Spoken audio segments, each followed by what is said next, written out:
Suppose अगर ए यहाँ पे है तो बी उसके आगे है, ये लोग ना इस डायरेक्शन में रन कर रहे हैं, कौन सी डायरेक्शन में, इस डायरेक्शन में, ऐसे करके, ठीक है। At the start, B is ahead of A and their positions makes an angle of 30 degree at the center of the circle. ठीक है, ये क्या बोलता है कि सर जो सेंटर ऑफ द सर्कल है ना, सपोज A is here है ना, तो B is here, तो ये जो सेंटर ऑफ द सर्कल है यहाँ पे 30 डिग्री का एंगल ये दोनों मिलके बनाते हैं। बोलता है when A reaches to the point diametrically opposite to his starting point। diametrically opposite का मतलब diameter समझ रहे हो क्या होता है? diameter क्या होता है? सेंटर से पास होने वाली कोई भी लाइन जो कि दो एज ऑफ द सर्कल को ज्वाइन करते हो, एज ऑफ द सर्कल को ज्वाइन करने वाली कोई भी लाइन जो सेंटर ऑफ द सर्कल से पास होती है, ठीक है। कोई भी एज से सेंटर तक की लाइन को क्या बोलते हैं? रेडियस। कोई भी एज से लेके सेंटर तक की लाइन को हम रेडियस बोलेंगे, ठीक है। और अगर इसी रेडियस को सामने बिल्कुल एक्सटेंड कर दिया जाए स्ट्रेट लाइन को तो उसे हम डायमीटर बोलेंगे। तो ये क्या बोलता है कि जब ए ना डायमीट्रिकली अपोजिट पॉइंट पे पहुंच जाता है, ए यहाँ से दौड़ते दौड़ते जब यहाँ तक पहुंच जाता है तो उस समय पे क्या बोलता है, ही मीट्स बी, तो वो बी से मिलता है, यानी बी आगे आगे आगे आगे भाग रहा है, ए पीछे पीछे इसके भाग रहा है, बी और ए दोनों यहाँ पे जाके मिल जाते हैं। यानी कि मुझे बताओ कि ए की स्पीड ज्यादा है या बी की स्पीड ज्यादा है? हाँ, ए की स्पीड ज्यादा है कि बी की? बी की स्पीड ज्यादा है। अच्छा एक बार रिपीट करो, रिपीट देखो, यहाँ पे ए है, इससे 30 डिग्री अहेड बी है, दोनों एक साथ भागना शुरू कर रहे हैं। अभी बी आगे है ए के, दोनों एक साथ भागना शुरू कर रहे हैं, और ये बोलता है कि जब ए अपने डायमेट्रिकली अपोजिट पॉइंट पे पहुंचता है, यानी कि इस पॉइंट पे पहुंचता है, तो बी भी यहाँ पे सेम टाइम पे पहुंच जाता है, तो बी भी यहाँ पे सेम टाइम पे पहुंच जाता है। अगर बी भी यहाँ पे सेम टाइम पे पहुंच रहा है तो मुझे बताओ ए और बी में से स्पीड किसकी ज्यादा है? ए की ज्यादा है ना। वो थोड़ा थोड़ा डिस्टेंस धीरे धीरे कवर कर रहा है, कवर कर रहा है, और जब तक जैसे ही डायमेट्रिकली अपोजिट पॉइंट पे पहुंच रहा है तब तक पूरा डिस्टेंस कवर कर ले रहा है।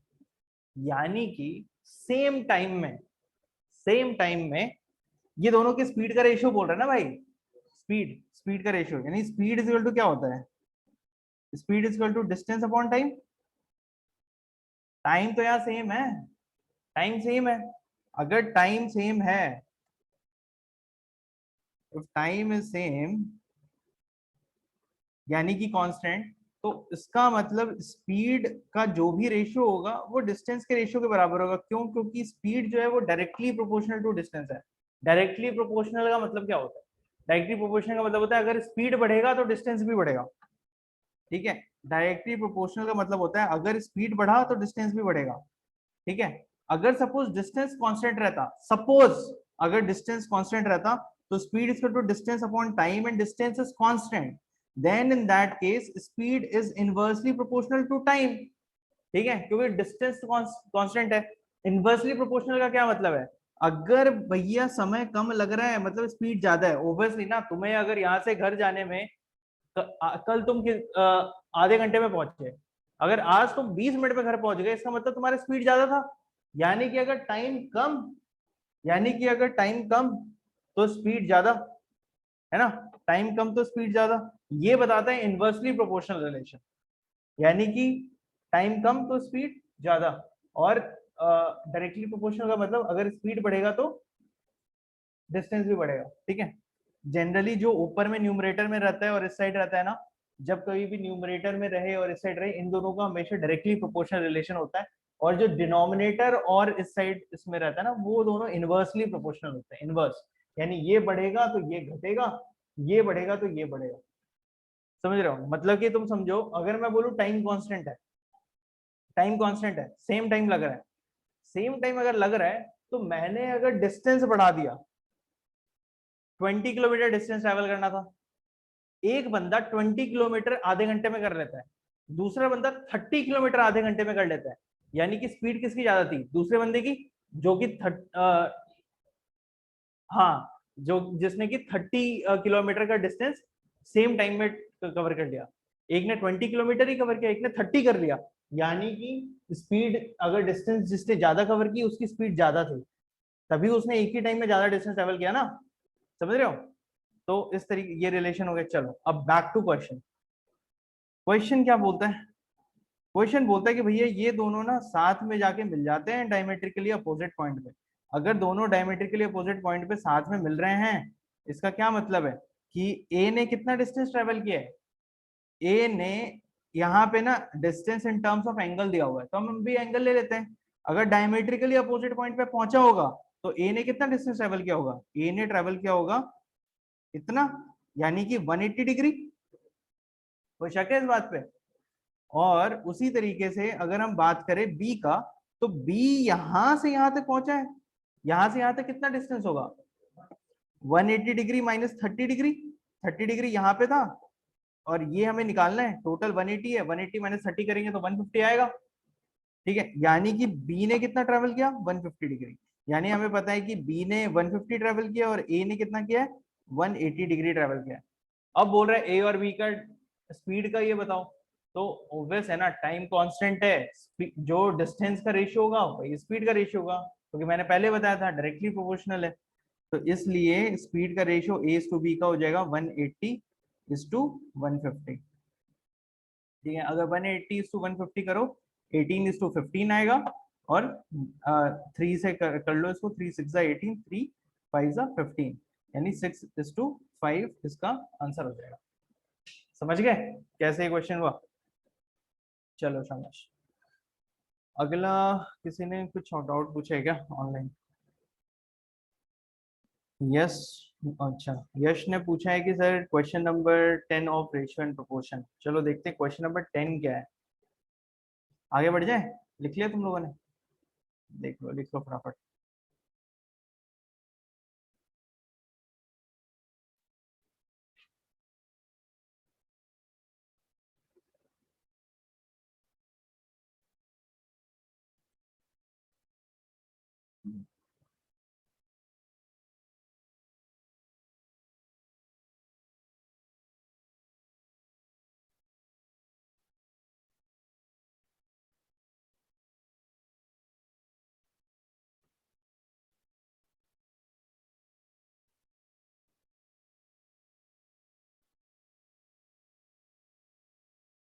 ठीक है, चलो क्वेश्चन नंबर 10।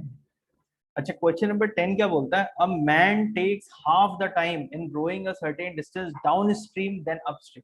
अच्छा, ये डाउन स्ट्रीम अपस्ट्रीम क्या होता है वो समझते हैं। देखो एक नदी है, एक नदी है, मैं एक ऐसा डाई फोटो बनाऊंगा जिससे कि तुम्हें समझ में आ जाएगा, ठीक है। एक एक ऐसे फोटो बना लेते हैं। तुमने ऐसे ऐसे मूवीज वगैरह में वो देखा है, ऐसा पहाड़ टाइप रहता है, ये रहता है इस टाइप का, ठीक है। ये ऐसे क्लिफ टाइप रहती है, यहाँ पे चल रहा होता है, क्या बोलते हैं, यहाँ से पानी जो है वो बहता है, और ये यहाँ से नीचे गिरता है। इसको क्या बोलते हैं? इसको क्या बोलते हैं? इसको बोलते हैं वाटरफॉल, है ना, वाटरफॉल। और अगर ऐसे ऐसे करके गिरता है तो इसको क्या बोलते हैं? पानी अगर ऐसे ऐसे गिरता है तो इसको बोलते हैं रैपिड्स। भूल गए क्या तुम लोग? रैपिड्स, ज्योग्राफी में, है ना। और ये नीचे में जाता है, ये यहाँ पे क्या बनाता है? प्लंज पूल बनाता है, प्लंज पूल, है ना। चलो ठीक है, ये सेटअप हम समझ रहे हैं यहाँ पे।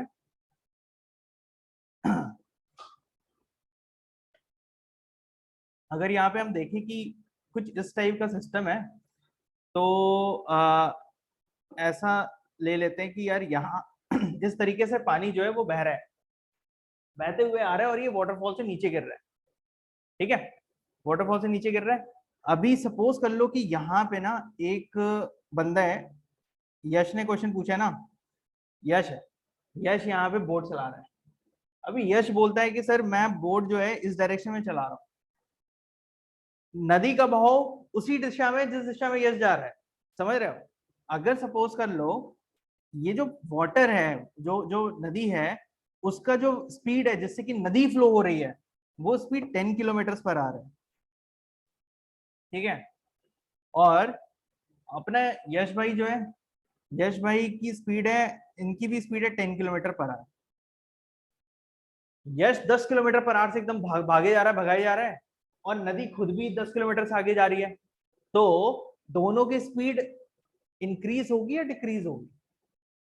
टोटल स्पीड क्या हो जाएगा, मतलब यस अगर देखा जाए तो रिलेटिवली कौन से स्पीड से ट्रेवल कर रहा होगा, वो ट्रेवल कर रहा होगा 10 kilometre plus 10 kilometre per hour, ठीक है, यानी कि 20 किलोमीटर पर आवर से वो ट्रेवल कर रहा होगा। क्यों? क्योंकि वो स्ट्रीम की ही दिशा में जा रहा है, मतलब पानी उसके बहाव को सपोर्ट कर रहा है ना, पानी उसके मोशन को सपोर्ट कर रहा है, सेम ही डायरेक्शन में पानी जा रहा है, उसी डायरेक्शन में यश भी अपनी बोट चला रहा है।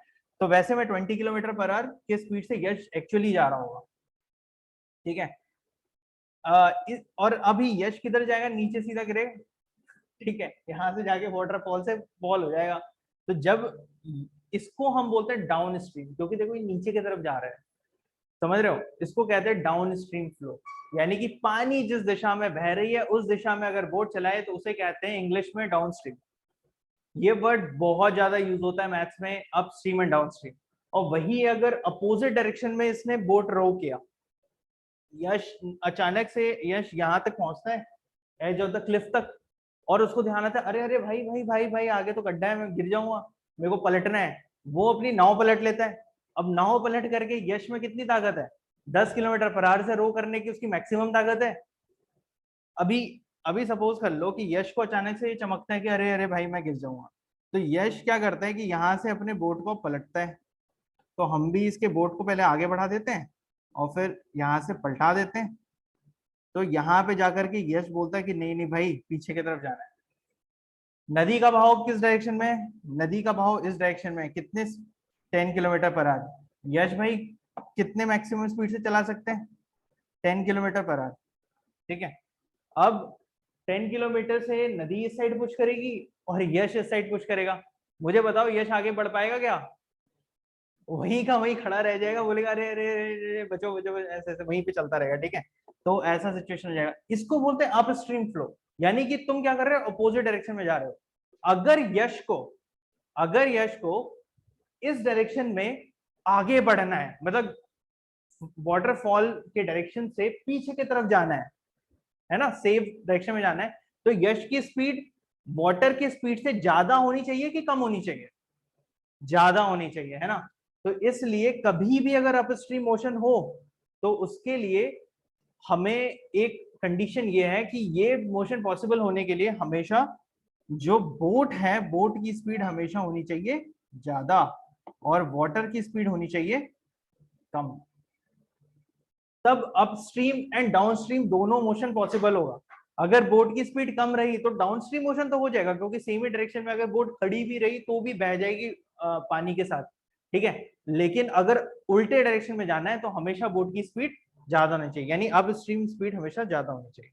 चलो क्लियर है, अगर हमारा कॉन्सेप्ट क्लियर है तो हम इस क्वेश्चन पे आते हैं। अपस्ट्रीम डाउनस्ट्रीम का अगर कॉन्सेप्ट क्लियर है तो हम इस क्वेश्चन पे आते हैं। अभी क्वेश्चन क्या कहता है, क्वेश्चन कहता है a man takes half the time in rowing a certain distance downstream then upstream, यानी कि ये बंदा अपस्ट्रीम भी जा रहा है और डाउनस्ट्रीम भी जा रहा है, इसका मतलब ऑब्वियसली बोट का स्पीड ज्यादा है, पानी का स्पीड कम है, ठीक है। अब बोलते हैं कि भाई एक ये जो बंदा है ये टाइम कितना लेता है, वो लेता है आधा टाइम, है ना, हाँ आधा टाइम लेता है। यानी कि मुझे बताओ कि अगर अगर हम पहला कंडीशन ले लो डाउन स्ट्रीम का, पहला कंडीशन ले लो डाउन स्ट्रीम का, तो डाउन स्ट्रीम के केस में बोट प्लस वाटर का स्पीड होगा, ठीक है। और अगर अप स्ट्रीम का ले लो तो अप स्ट्रीम का कंडीशन में क्या होगा तुम्हारा, बोट माइनस वाटर, क्योंकि बोट की क्या स्पीड ज्यादा होगा हमेशा, क्योंकि अप स्ट्रीम तभी पॉसिबल है। अब क्या बोल रहा है कि इन दोनों का अगर हम रेशियो निकालें, इन दोनों की स्पीड का रेशियो निकालें, डिस्टेंस तो कांस्टेंट है, इसने तो यही बोला है कि सेम डिस्टेंस को सर्टेन डिस्टेंस, मतलब डिस्टेंस कांस्टेंट है, सेम डिस्टेंस है। अगर डिस्टेंस सेम है तो हमने पढ़ा है कि speed equal to distance upon time होता है, और अगर डिस्टेंस कांस्टेंट है तो इनवर्स रिलेशनशिप होती है, ठीक है। यानी कि अगर जिसकी स्पीड ज्यादा है उसको टाइम कम लगेगा। इन दोनों में से स्पीड किसकी ज्यादा है, डाउन स्ट्रीम की स्पीड ज्यादा होगी या अप स्ट्रीम की स्पीड ज्यादा होगी, डाउन स्ट्रीम की स्पीड ज्यादा होगी, यानी कि टाइम कौन किस केस में कम लगेगा, डाउन स्ट्रीम के केस में कम लगेगा, क्योंकि स्पीड ज्यादा है तो कम टाइम लगेगा, इसलिए वन आधा है ना, तो 1/2, दो गुना यानी कि सॉरी सॉरी सॉरी, ये स्पीड का रेशियो बोल रहा है ना, तो स्पीड का रेशियो बोल रहा है तो हमने टाइम का रेशियो लिख दिया गलती से। ठीक है, स्पीड यानी कि स्पीड ज्यादा कौन सी रहेगी, इसकी रहेगी, तो 2 ऊपर आएगा है ना, और ये नीचे आएगा। टाइम का रेशियो 1:2 है, लेकिन स्पीड का रेशियो 2:1 होगा इनवर्स रिलेशनशिप की वजह से। तो ज्यादा स्पीड किसकी होगी, बी प्लस डब्ल्यू की, इसलिए 2 ऊपर आएगा और 1 नीचे आएगा। ये इन्होंने कंडीशन देके रखा है। अब बोलते हैं कि बताओ कि रेशियो क्या है B:W का। ये तो B plus W is to B minus W का तुम्हारा 2:1 आया, लेकिन क्वेश्चन बोलता है कि भाई B:W का बताओ कि ये रेशियो किसके बराबर है। तो B:W का मतलब हमें B/W की वैल्यू निकालनी है। तो अभी हम देखेंगे कि B/W की वैल्यू हम कैसे निकाल सकते हैं। तो हम सबसे पहले इस क्वेश्चन को करेंगे सॉल्व। क्रॉस मल्टीप्लीकेशन ऐसे ही होता है, इक्वल टू के जब दूसरी तरफ जाते हैं तो क्रॉस मल्टीप्लीकेशन होता है।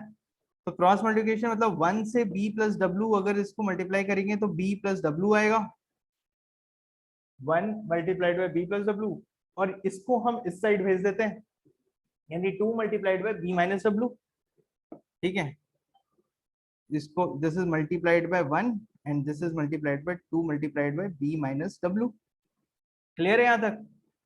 इसका मतलब B plus W is equal to 2B minus 2W, है ना। अभी हम क्या करते हैं कि ये जो W है इसको इस साइड लेके जाते हैं और ये वाले B को इक्वल टू के इस साइड लेके आते हैं। अगर हम ऐसा करेंगे तो कितना हो जाएगा हमारा, 3W is equal to B। सही है, सही है। यहां से ये देखो, ये 2W इस साइड गया तो ये माइनस था, तो इस साइड जाने पे प्लस हो जाएगा, यानी W plus 2W equal to 3W। और B इधर पे क्या है, प्लस है, इस साइड जाएगा तो माइनस हो जाएगा, यानी 2B minus B is equal to B। सही है। अब हमें क्या निकालना है, B/W। B/W निकालना है, मतलब W को इक्वल टू के इस साइड लेके जाना है, इस साइड जाएगा तो क्या हो जाएगा, 3 इज इक्वल टू B/W। इसको हम 3/1 भी लिख सकते हैं, 3/1 भी लिख सकते हैं। इसका मतलब B:W क्या होगा, 3:1। ये आंसर हो जाएगा, 3:1 का है डी। कोई शक है? हाँ, सॉरी, डाउन स्ट्रीम अपस्ट्रीम। इसका मतलब ये है कि पहले जो यश है, जो बोट्समैन था, वो पहले अपनी नाव चला रहा था डाउन स्ट्रीम के डायरेक्शन में, यानी कि जो बहाव है उसी की दिशा में चला रहा था, नदी के बहाव की दिशा में साथ साथ में चला रहा था। कुछ डिस्टेंस जाने के बाद, सपोज 1 किलोमीटर तक उसने अपनी बोट चलाई उस डायरेक्शन में जिस डायरेक्शन में नदी बह रही है। ठीक है, फिर उसने सेम डायरेक्शन वापस रिटर्न होकर के आया। जैसे कि तुम लोग मतलब मान लो कि खिंसी वगैरह तो गई होगे बोटिंग वोटिंग करने। खिंसी में क्या करते हैं, हम एक बोट लेते हैं, ठीक है, वो बोट लेकर के हम पैडल वैडल मारते हुए अपना एक दूर तक गए, और फिर वहां से वापस उसी जगह पे आए। उसी तरीके से ये क्या करता है, अपना बोट लेके एक डिस्टेंस पे जाता है, बट यहाँ पे अज्यूम करना है कि वो सीधा ही जा रहा है। खिंसी में तो कहीं पे भी घूम रहे होते हैं, वो सीधा ही जाता है और एक डिस्टेंस से फिर वहां से वापस आता है।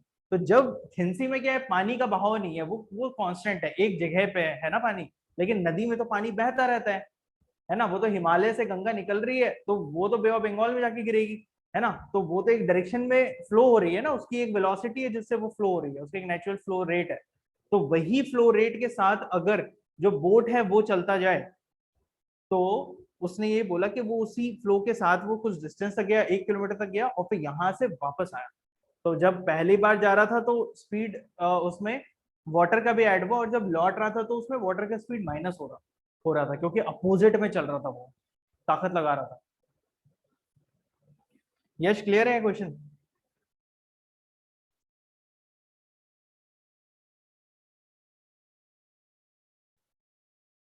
यश, इज दिस क्लियर?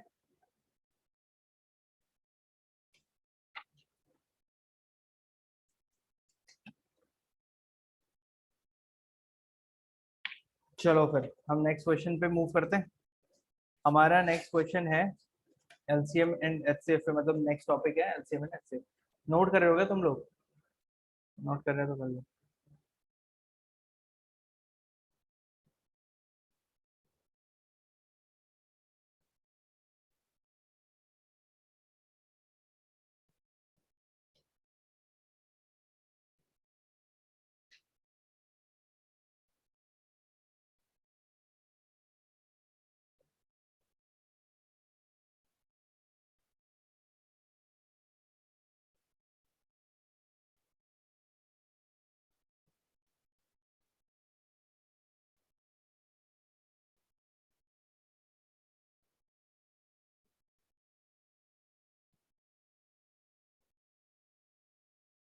हो गया। चलो अब हम आज के टॉपिक पे आते हैं, जो कि है हमारा LCM and HCF. LCM and HCF.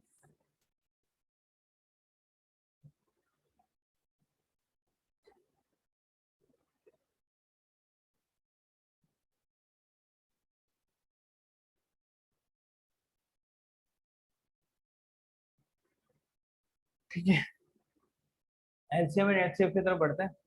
तो सबसे पहले हम ये समझने की कोशिश करेंगे कि एलसीएम होता क्या है, एचसीएफ होता क्या है, फिर हम क्वेश्चन पे जाएंगे। तो पहले थोड़ा बेसिक क्लियर कर ले कि ये है क्या चीज, फिर जंप करते हैं ना। तो let's come to a blank page. ठीक है, सबसे पहले समझते हैं कि एलसीएम क्या होता है। एलसीएम का फुल फॉर्म होता है लोएस्ट कॉमन मल्टीपल। एलसीएम का फुल फॉर्म होता है lowest common multiple. Lowest common multiple का क्या मतलब है? लोएस्ट कॉमन मल्टीपल का ये मतलब होता है कि ऐसा कौन सा नंबर हम लेंगे, ऐसा कौन सा नंबर होगा जो सबसे छोटा नंबर हो, और वो दोनों, कोई जितने भी नंबर्स का मैं एलसीएम निकालना है उन नंबर से डिवाइड हो। मैंने क्या बोला वो मैं लिख करके बताता हूँ ताकि तुम्हें अच्छे से समझ में। सपोज कर लो, ठीक है, सपोज कर लो कि there is a number 8 and there is a number 12। एक नंबर है 8 और एक नंबर है 12। इसका एलसीएम क्या होगा? इसका एलसीएम वो नंबर है जो कि सबसे छोटा नंबर हो और वो 8 से भी डिवाइड हो जाए और 12 से भी डिवाइड हो जाए। ऐसा कौन सा सबसे छोटा नंबर है, सबसे छोटा, जो 8 से भी हो जाए 12 से भी हो जाए? मुझे एक बात बताओ कि सर 120, 120 एक नंबर है, 120 क्या 8 से डिवाइड हो सकता है? 120 8 से डिवाइड हो सकता है? सपोज 120 एक नंबर है, वो 8 से डिवाइड हो सकता है ना? 180 डिवाइडेड बाई 8 इज 8 वन 8, 8 5 40। ठीक है, और सेम नंबर 120 12 से डिवाइड हो सकता है? हो सकता है, हो सकता है। एक नंबर है 60, 60 हो सकता है 8 से डिवाइड? नहीं हो सकता है, नहीं होगा, 7.5 आ जाएगा, परफेक्ट डिवाइड नहीं होगा। ठीक है, लेकिन एक नंबर है तुम्हारा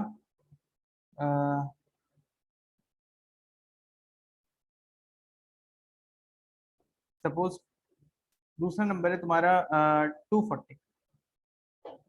240 8 से डिवाइड हो जाएगा? हो जाएगा, 30 आ जाएगा। और 240 तुम्हारा 12 से भी डिवाइड हो जाएगा, 20 आ जाएगा। ठीक है, तो ये सारे के सारे जो हैं ये सब मल्टीपल्स हैं। 120 भी मल्टीपल है, 240 भी मल्टीपल है। लेकिन ये क्या बोल रहा है कि लोएस्ट कॉमन मल्टीपल क्या होगा? ये इन दोनों में छोटा कौन सा है? 120 है। इन दोनों, सॉरी, इन दोनों में छोटा कौन सा है? 120 है। 120 इन दोनों में सबसे छोटा है, लेकिन ये पूछ रहे सबसे छोटा नंबर कौन सा होगा। तो सबसे छोटा नंबर निकालने के लिए हम निकालते हैं एलसीएम। समझ में आया कि एलसीएम क्या होता है? वो सबसे छोटा नंबर जो कि 8 से भी डिवाइड हो जाए और 12 से भी डिवाइड हो जाए। समझ रहे हो? यहाँ पे तो 120 और 240 हमने दो केस लिया और इसमें देखा कि छोटा 120 है, लेकिन क्या 120 से भी छोटा नंबर कोई एग्जिस्ट करता है? इसके लिए हमें बहुत सारे ट्रायल एंड एरर करने पड़ेंगे। लेकिन एलसीएम निकालने का एक तरीका होता है। वो क्या तरीका होता है? 8 लिखो, 12 लिखो, इसको 2 से डिवाइड करो, जो भी कॉमन कॉमन फैक्टर्स है उससे डिवाइड करते जाओ। याद रखना मैंने क्या वर्ड बोला? फैक्टर। जो भी कॉमन कॉमन फैक्टर है उससे डिवाइड करते जाओ, ये वर्ड फैक्टर याद रखना। और जब मैं एचसीएफ पढ़ाऊंगा तो सेम वर्ड फैक्टर को मैं डिस्कस करूंगा, ठीक है? तो कॉमन जो है, जैसे कि 2 है, 2 से डिवाइड करेंगे तो 4 आएगा और 6 आएगा। 2 से फिर डिवाइड करेंगे तो 2 आएगा और 3 आएगा। क्या ये फर्दर डिवाइड होगा? नहीं होगा। 2 1 3 आएगा, 3 1 1 आएगा। एलसीएम क्या होगा? 2 multiplied by 2 multiplied by 2 multiplied bye 3। 2 2 जा, 2 3 जा, 6 4 जा, 24। अब हम एक नंबर ले लेते, अब हमारे पास एक ये जो नंबर है 24, ये है सबसे छोटा नंबर। ये तुम्हारा 120 से भी छोटा है, देखिए तो सबसे छोटा नंबर है जो कि दोनों से डिवाइड होगा। देखो 24 डिवाइडेड बाय 8 कितना होता है 3, हो गया आराम से divide. 24 divided by 12 is equal to 2, हो गया आराम से डिवाइड। लेकिन ये सबसे छोटा नंबर है, अब 24 से छोटा कोई भी नंबर नहीं हो सकता जो कि 8 और 12 दोनों से डिवाइड हो जाए। यानी समझ में आया, lowest common multiple is that number which can be divided, smallest number which can be divided by both the numbers, जो भी दो नंबर से डिवाइड हो सके। किसको समझ में नहीं आया ऑनलाइन ऑफलाइन दोबारा बताओ, मैं रिपीट करूंगा।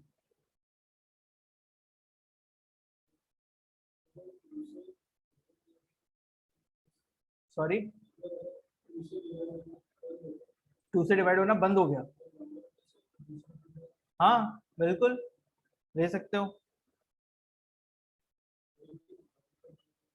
जो भी है तुम्हारे, जब तक क्लास में 1 और 1 ना बचे तब तक तुम करते जाओ, कुछ नहीं होता।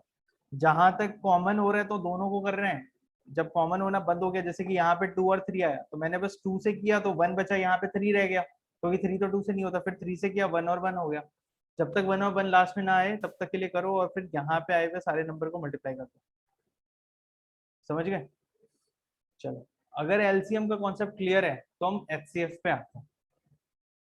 ये तो बात हुई एलसीएम की, ये था लोएस्ट कॉमन मल्टीपल, है ना, यानी कि वो नंबर। अच्छा, एक ऑब्जर्वेशन तुमने देखा यहाँ पे कि चूंकि ये मल्टीपल है तो जो दोनों नंबर था, एक नंबर 8 था और एक नंबर 12 था, इन दोनों नंबर से बड़ा नंबर आया था एलसीएम। ठीक है, एलसीएम जो है it is bigger than the two numbers, जो भी है तुम्हारा n1 n2, इन दोनों से बड़ा होता है एलसीएम। ठीक है, ये एक ऑब्जर्वेशन तुम ध्यान में रखो। ये ऑब्जर्वेशन मैं क्यों बता रहा हूँ, क्योंकि ये सब ना हमें ऑप्शंस को जज करने के टाइम में काम आता है कि भाई एलसीएम तो हमेशा बड़ा रहता है, एचसीएफ का क्या होगा, वो चीजें ऐसे दिखते हैं। चलो अभी अभी हम अगले टॉपिक पे आते हैं, एचसीएफ पे।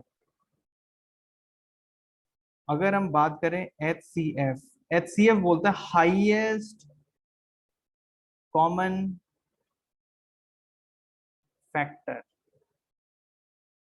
ये बोलता है highest common factor. Highest common factor का क्या मतलब है? हाईएस्ट कॉमन फैक्टर का मतलब है वो कौन सा सबसे बड़ा नंबर है, वो कौन सा सबसे बड़ा नंबर है जो कि दो नंबर को डिवाइड कर सके। अभी तक क्या था, वो कौन सा सबसे छोटा नंबर है जिसको कि ये दोनों नंबर डिवाइड कर सके, और यहाँ पे क्या है, वो कौन सा सबसे छोटा नंबर है, कौन सा सबसे बड़ा नंबर है, सॉरी, वो कौन सा सबसे बड़ा नंबर है जो कि इन दोनों नंबर को डिवाइड कर सके। यानी कि अगर सेम हम ले ले 8 और 12, तो हमें ढूंढना है कि वो कौन सा सबसे छोटा नंबर है, सबसे बड़ा नंबर जो कि इन दोनों को डिवाइड कर सके। फॉर एग्जाम्पल, क्या 1 इन दोनों को डिवाइड कर सकता है?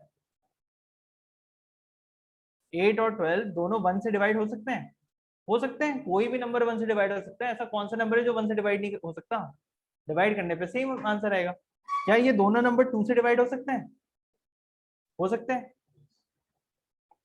क्या ये दोनों नंबर 4 से डिवाइड हो सकते हैं? क्या ये दो नंबर 5 से डिवाइड हो सकते हैं? नहीं, 4 से हो सकते हैं, 5 से नहीं हो सकते। 6 से हो सकते हैं?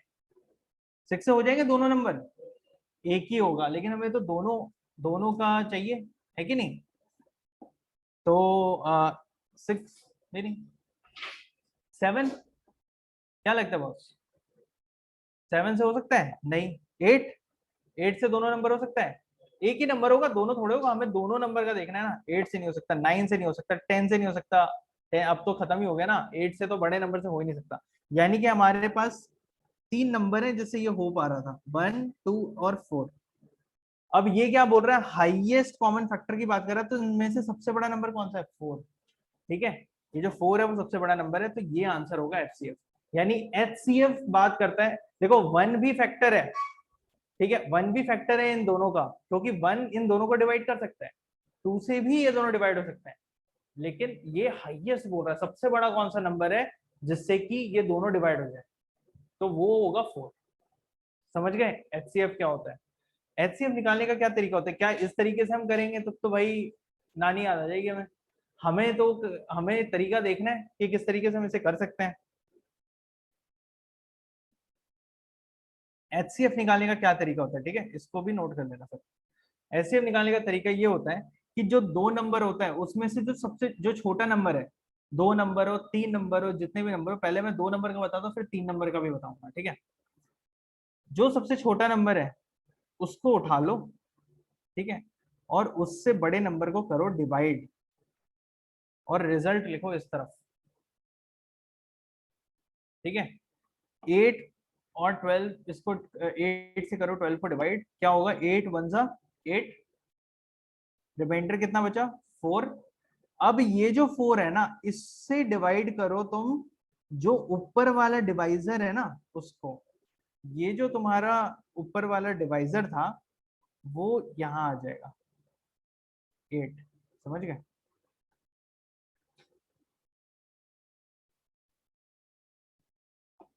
एट, अब 4 टू जा 8, 0 आ गया। एक बार 0 आ गया तो जो सबसे आखिरी में जो डिवाइजर बचता है वो HCF होता है, यानी 4 इज दी HCF। समझ गए कैसे HCF निकलता है इन सिंपल वर्ड्स,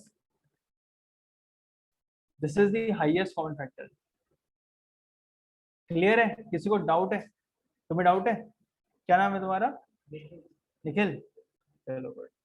निखिल तुम क्या ऑनलाइन कर रहे थे अभी, पिछले 3 क्लासेस ऑनलाइन अटेंड कर रहे थे, हाँ, अच्छा 2 क्लास अटेंड किया पहले, ओके ठीक है कोई नहीं। ये क्वेश्चन तुम्हारे पास बुकलेट है कि नहीं है ये वाला, अभी ले लोगे ना, ठीक है। इसको सॉल्व करना, कोई अगर डाउट होगा तो मुझसे पूछ लेना, ठीक है।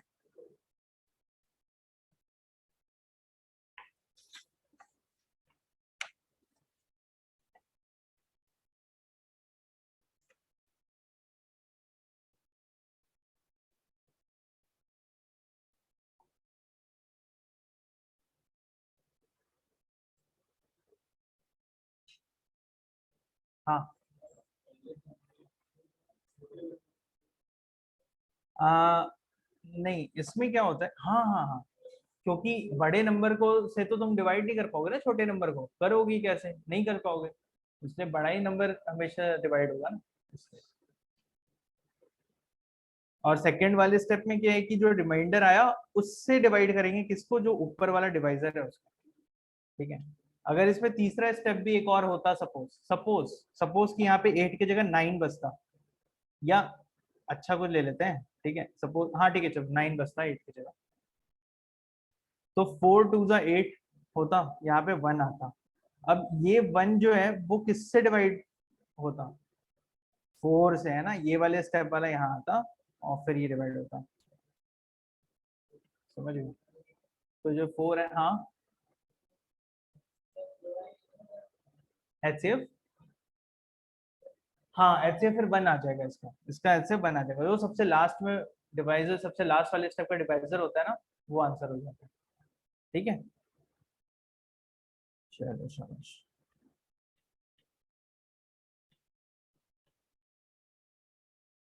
क्लियर है फिर, अभी हम ना एक बार 3 नंबर का कर लेते हैं ताकि तुम लोग का एक ये जो डाउट है ना वो थोड़ा सा क्लियर हो जाए, ठीक है। एक प्रैक्टिस के लिए फटाफट, जो लोग ऑनलाइन है वो भी प्लीज आंसर करना। तुम्हें एलसीएम फाइंड करना है एंड एचसीएफ फाइंड करना है, किसका बताता हूँ। तुम्हें करना है 8, 12 एंड 16 का, इस 3 नंबर का तुम्हें एलसीएम एंड एचसीएफ फाइंड करना है। एलसीएम क्या होगा और एचसीएफ क्या होगा बताओ।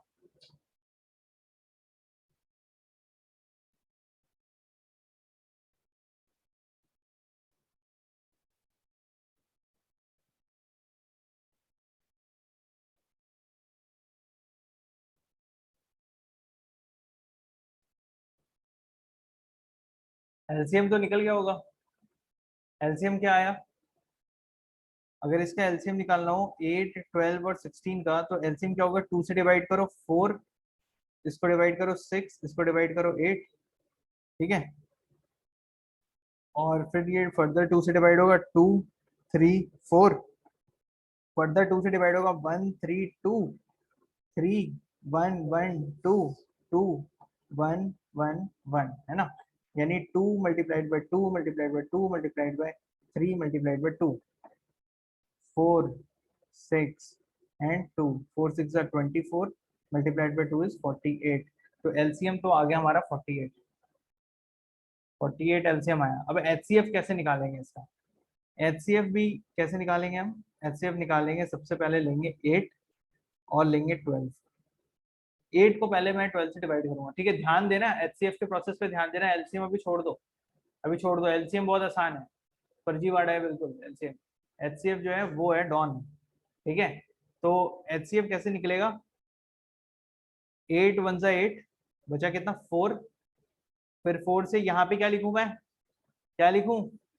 क्या लिखूं? 8, ऊपर 8 था ना, 6 कहां से आ रहा है?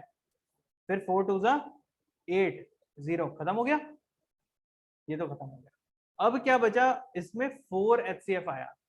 अगर 4 आया ना, तो अब अगला नंबर जो 16 लेंगे वो इस 4 को यूज करेंगे इसके लिए, 4 डिवाइडेड बाय 16, क्योंकि ये 2 का पहले यूज किया, अभी तीसरा उसके बाद यूज होगा, है ना? ये 16 है,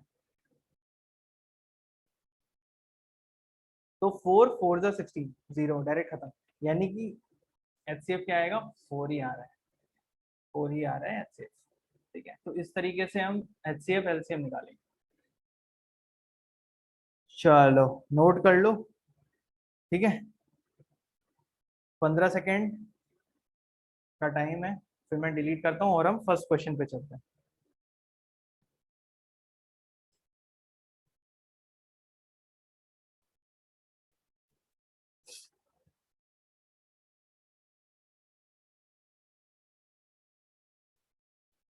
okay, let's move to our question.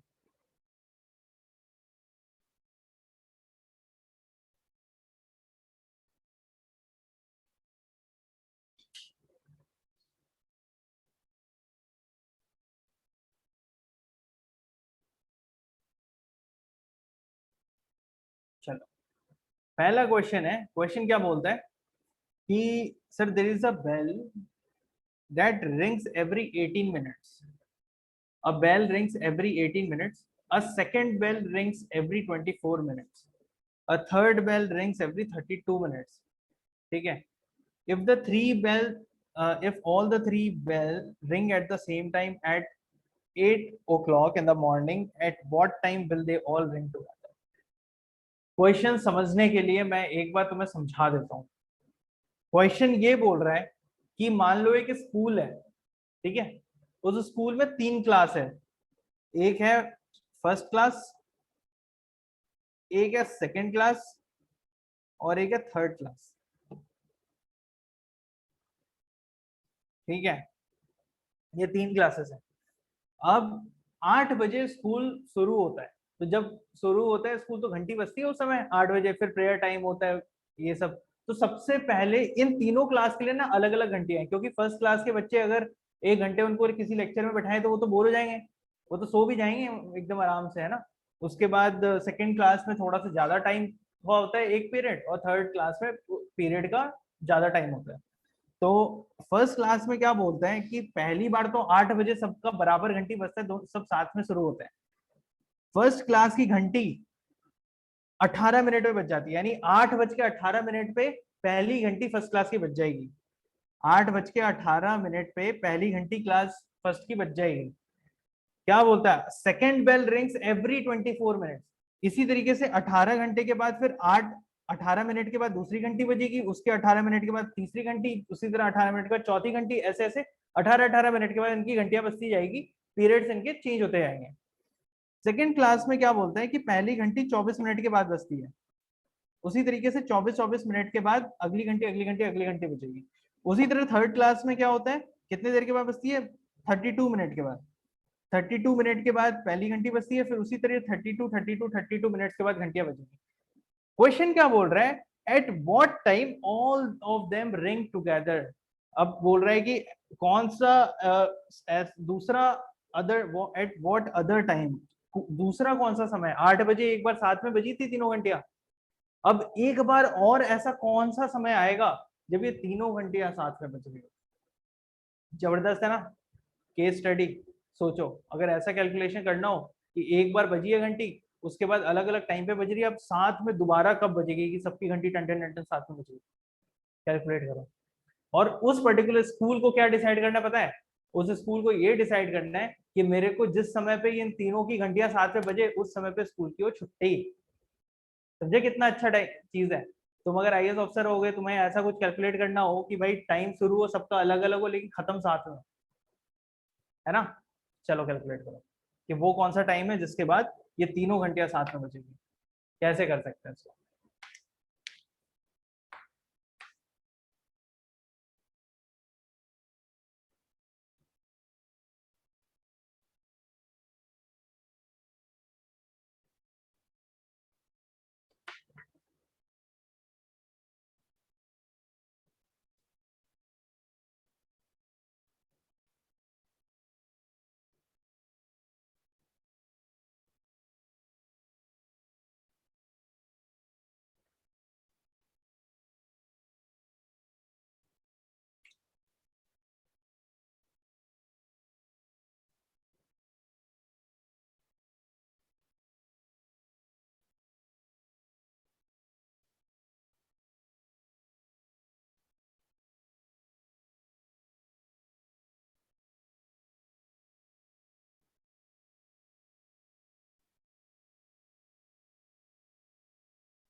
अच्छा भाई, यश का आंसर आया बी, और स्वास्तिक सिंघानिया का भी आंसर बी आया है।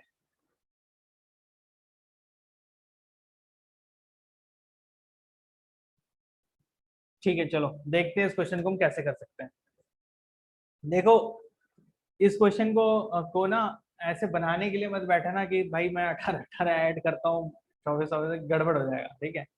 कभी भी ऐसा क्वेश्चन आए कि तीनों एक टाइम पे स्टार्ट किए और वो दोबारा कब मिल रहे हों, दोबारा कब बज रही है, तीन लोग अलग मतलब एक टाइम पे भागना शुरू करते हैं, तीनों का स्पीड अलग अलग है लेकिन तीनों कौन सी जगह पे मिलेंगे, या इस टाइप का अगर कभी भी क्वेश्चन हो कि तीन लोग कब एक जगह मिलेंगे, 3 घंटियां कब एक साथ बचेगी, तो हमेशा ऐसे क्वेश्चन में एलसीएम निकालना होता है बस। इस बात को अपने दिमाग में चमका लो, ठीक है। कभी भी ऐसा तीन लोग एक साथ कब मिल रहे हो इस टाइप का क्वेश्चन हो तो एलसीएम निकालना है। तो एलसीएम निकालते हैं। पहली घंटी कितने कितने देर में बज रही है, 18 मिनट, दूसरी घंटी 24 24 मिनट, और तीसरी घंटी 32 32 मिनट पे बज रही है, ठीक है। तीनों का एलसीएम निकाल लो। 2 से पहले डिवाइड होगा 9, 12 और 16। फिर अगला अगेन 2 से हम डिवाइड कर सकते हैं, 9, 6 एंड 8। फिर 2 से डिवाइड कर सकते हैं, 9, 3, 4।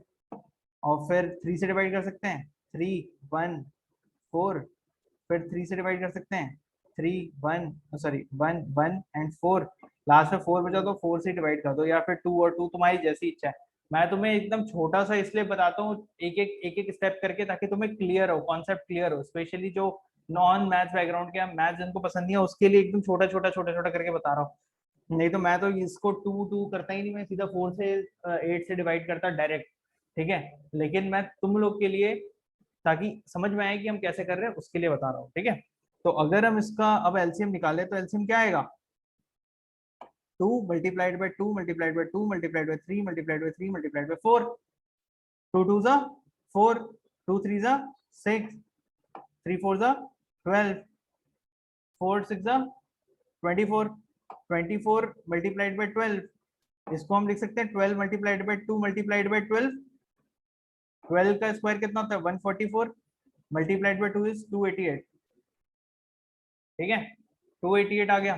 यानी कि ये क्या बोलता है कि 288 मिनट के बाद, 288 मिनट के बाद ये तीनों common LCM, lowest common multiple, ये 288 मिनट के बाद एक साथ फिर से बचेंगे। 288 मिनट को हम अब करेंगे आवर्स में कन्वर्ट, क्योंकि टाइम यहाँ पे 8 बजे का दिया है, हमें घंटे में से कन्वर्ट करना पड़ेगा। आवर्स में कन्वर्ट करने के लिए क्या करना पड़ता है, 60 से मल्टीप्लाई या डिवाइड, 60 से डिवाइड करना पड़ता है, क्योंकि आवर्स छोटा है तो हम डिवाइड करेंगे तब छोटा नंबर आएगा।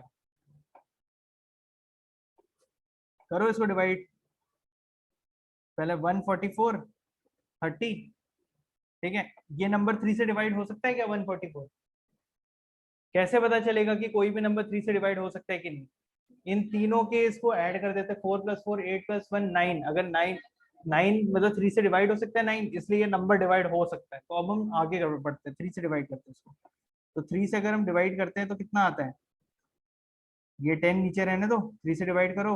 3 3 4 12 24, 3 3 8, ठीक है 6 नहीं, 3 6 18 होता है, ठीक है 3 8 24, ठीक है। तो 48 डिवाइडेड बाई 10 ये आया। 48 डिवाइडेड बाई 10 आया। अब मैं इसको क्या करूंगा ना, इसको ऐसे लिख सकता हूँ कि इसको मैं लिख देता हूँ 4,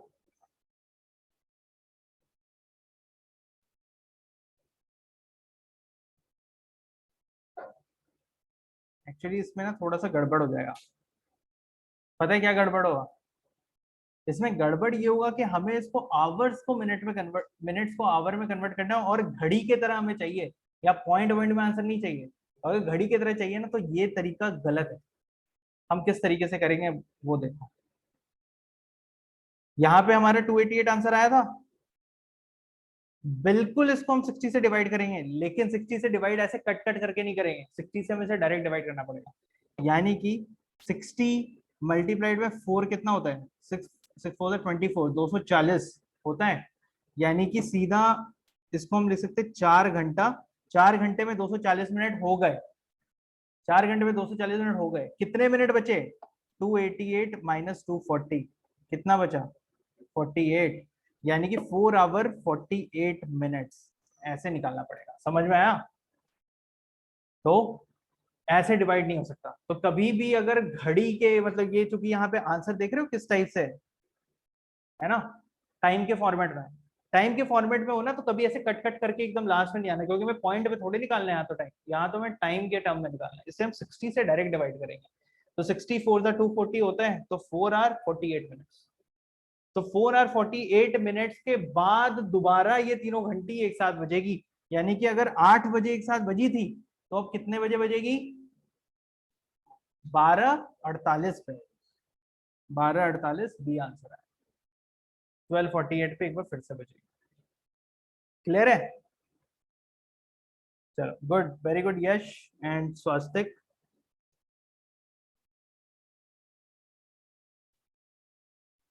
ठीक है, क्लियर है। तो फिर बाकी लोग सेकंड क्वेश्चन पे जाओ, जिनको नोट करना है नोट कर लो। 15 सेकंड का टाइम है तुम्हारे पास नोट करने का, फिर मैं नेक्स्ट क्वेश्चन डिस्प्ले पे कर दूंगा।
ठीक है, नेक्स्ट क्वेश्चन।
हो गया?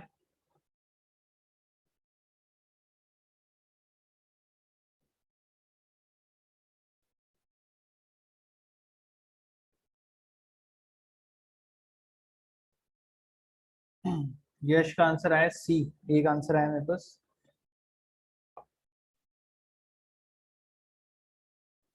आई गॉट वन आंसर सी।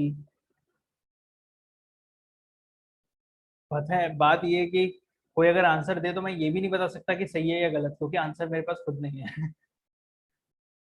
तो चलो कोई नहीं, हम सॉल्व करके देखेंगे फिर।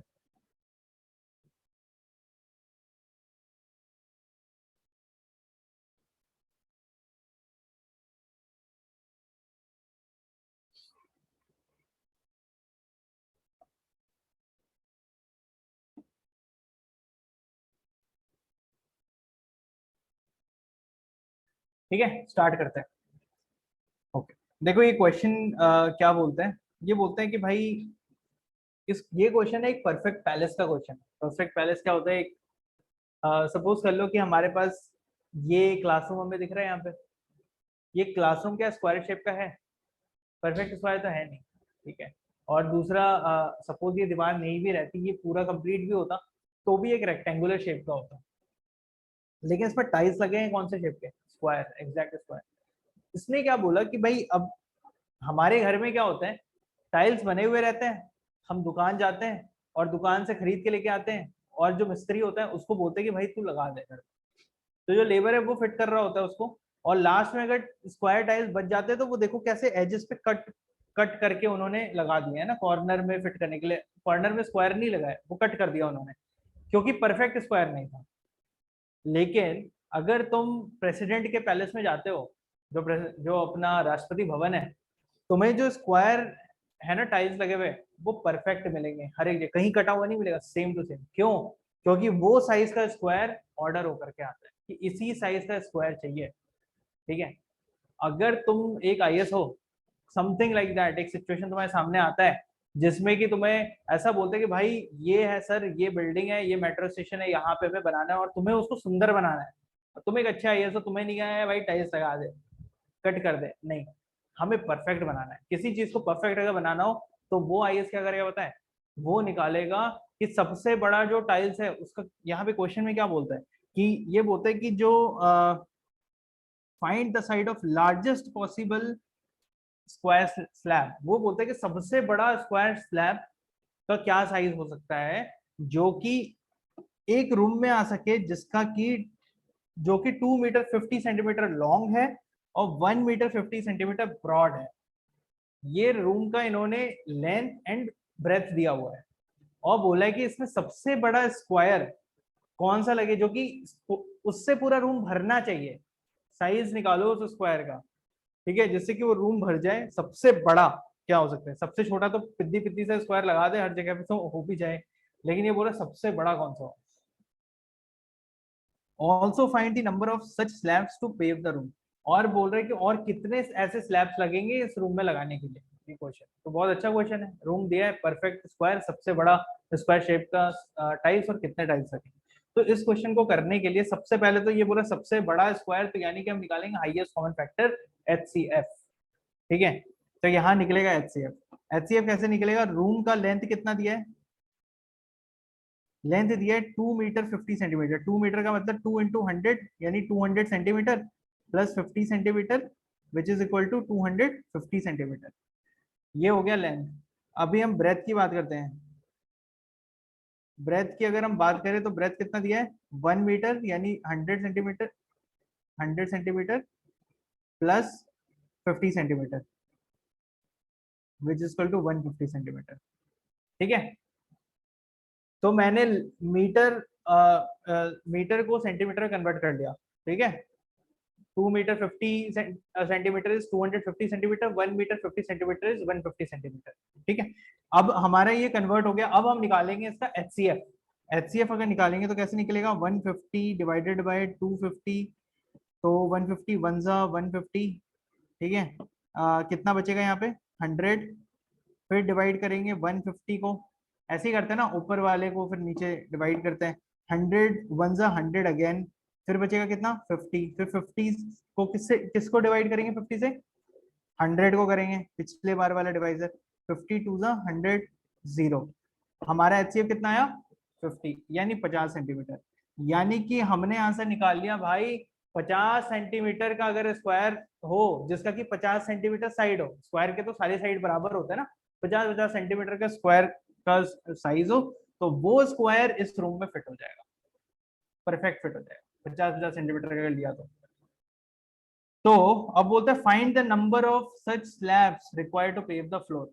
तो कितने ऐसे ऐसे स्लैब्स लगेंगे, अगर ऐसा निकालना हो तो हम क्या करेंगे, पहले तो देख लेंगे कि इस पूरे रूम का एरिया कितना है, फिर देखेंगे कि एक स्लैब का एरिया कितना है, उस एरिया को अगर हम डिवाइड करें तो हमें पता चलेगा कि कितने ऐसे ऐसे स्लैब्स इस पूरे एरिया को भर पाएंगे। करेक्ट, समझ में आया मैंने क्या बोला? तो इस रूम का टोटल एरिया कितना होगा, ये एक रेक्टेंगुलर रूम है ना, 150 एंड 250 सेंटीमीटर। इसका एरिया क्या होता है, area of rectangle equal to length into breadth, length into breadth L into B which is equal to 150 multiplied by 250। इन दोनों ये हो जाएगा इसका एरिया। अभी ये जो स्क्वायर हमारा आया है ये कितने का है 50 सेंटीमीटर, 50 सेंटीमीटर है ना, स्क्वायर है। स्क्वायर क्या होता है, ए स्क्वायर सीधा सा होता है इसका जो भी हमारा एज है उसका स्क्वायर, यानी 50 मल्टीप्लाइड बाय 50। अगर मैं इस एरिया को जो रूम का एरिया है मैं इसको हटा रहा हूँ अभी, ठीक है, जो रूम का एरिया है 150 मल्टीप्लाइड बाय 250, उसको अगर मैं डिवाइड कर दूं टाइल्स के एरिया के साथ तो मेरे नंबर ऑफ टाइल्स आ जाएंगे, आ जाएंगे। मैं वही कर रहा हूँ अभी, 25 गया, ठीक है, कितना बचा 15, यानी 15 टाइल्स।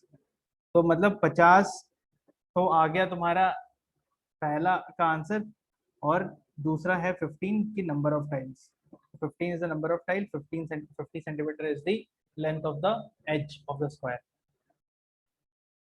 ठीक है, side of the largest square is 50 centimeter and number of tiles required is 15 tiles। हो गया सॉल्व? कोई डाउट है, कहीं पे डाउट है फिर पूछ लो, पूछो पूछो पूछो, शर्माना नहीं। क्लियर है ना, चलो शाबाश। क्लियर है तो फिर हम अगले क्वेश्चन पे चलते हैं। अगर हम अगले क्वेश्चन, चलो very good.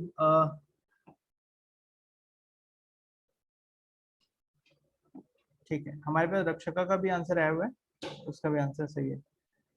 Okay, question number 3 पे चलते हैं। थर्ड क्वेश्चन करो। हाँ, प्रीवियस स्लाइड चाहिए, नोट करना है, कर लो, ठीक है, बाकी लोग क्वेश्चन नंबर 3 कर लो।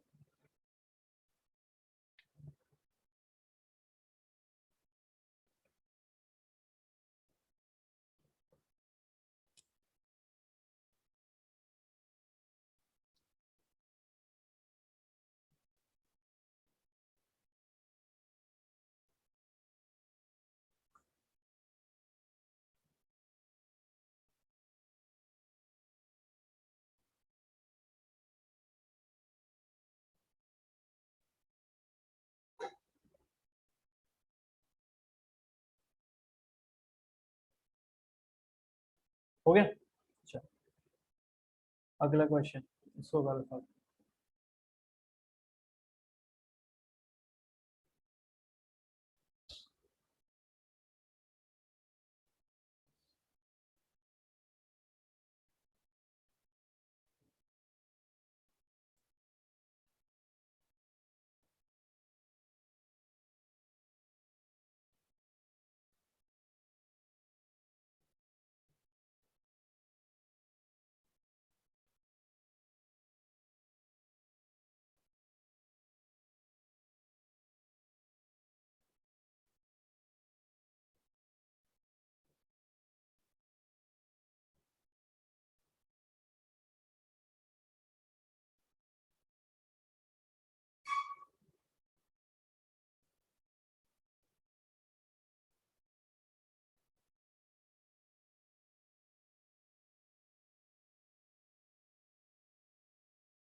चले सॉल्यूशन पे।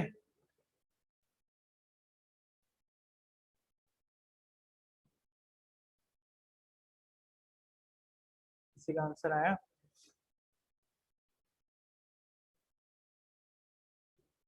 ठीक, ऑनलाइन तो आंसर आ गया है, 4 आंसर हैं, सबका आंसर डी है। तो चलो फिर हम इस क्वेश्चन को करते हैं, ठीक है। अगर हम इस क्वेश्चन को देखें तो क्या बोलते हैं, there are 5 hobby clubs, 5 hobby clubs हैं, ठीक है। कौन सी हॉबी क्लब है? सबसे पहला है फोटोग्राफी, दूसरा है याचिंग, तीसरा है चेस, फिर इलेक्ट्रॉनिक्स एंड गार्डनिंग। ओके, ये 5 हॉबी क्लब्स है। गार्डनिंग का जो ग्रुप है ना, एवरी सेकेंड डे मिलता है, हर दूसरे दिन। आज मिला और दूसरे दिन, यानी गैप कितने दिन का है? एक दिन का, ठीक है, एक एक दिन के गैप के बाद हर दूसरे दिन मिलता है, ठीक है।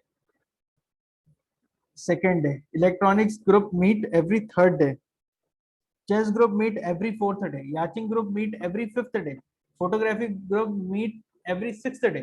How many times do all the 5 will meet on the same day within 120 days? जहां पे क्या हो रहा है, सब के सब कब मिलेंगे? सेम चीज क्या क्या करना है? मैं एलसीएम या एचसीएफ? एलसीएम। शाबाश, तुम्हें तो पता ही है। फिर एलसीएम निकालो, किसका? 2 है, दूसरा क्या है, थर्ड डे मिल रहा है 3, तीसरा क्या है, फोर्थ डे 4, अगला क्या है, फिफ्थ डे 5, और फिर लास्ट वाला क्या है, सिक्स डे 6, ठीक है। इन तीनों का एलसीएम निकालो।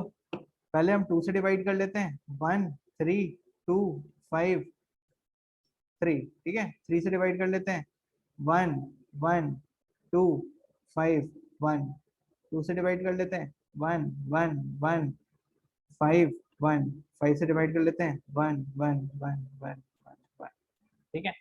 एलसीएम क्या आ जाएगा इसका? 2 multiplied by 3 multiplied by 2 multiplied by 5, 2 3 is 6, 5 is 10, 6 10 is 60, 60 आ गया एलसीएम। यानी कि आफ्टर एवरी 60 डेज ये तीनों मिलेंगे।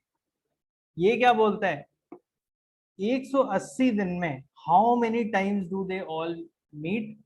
180 दिन मतलब 6 महीने में कितने बार मिलेंगे? तो हमें पता चल रहा है कि ये आफ्टर एवरी 60 डेज मिल रहा है, आफ्टर एवरी 60 डेज मिल रहा है। तो कितने, तो पहली बार ये 60 डेज के बाद मिलेंगे, दूसरी बार फिर कब मिलेंगे, 120 डेज के बाद मिलेंगे, और तीसरी बार कब मिलेंगे, 180 डेज, लास्ट डे फिर से एक साथ मिलेंगे, यानी 3 बार मिल रहे हैं, ठीक है। इसको एक और तरीका है इसको करने का कि सिंपल 180 डेज दिया हुआ है, 60 डेज पे मिल रहे हैं, 60 से डिवाइड कर लो 3 डेज, मतलब 3 डेज लिख लो, 3 टाइम्स लिख लो, बेटर है टाइम्स लिख लो क्योंकि क्वेश्चन टाइम्स बोल रहा है, how many times will they meet, तो 3 टाइम्स दे विल मीट, ठीक है। 60 दिन पे, 120 दिन पे और 180 दिन, 3 बार मिलेंगे।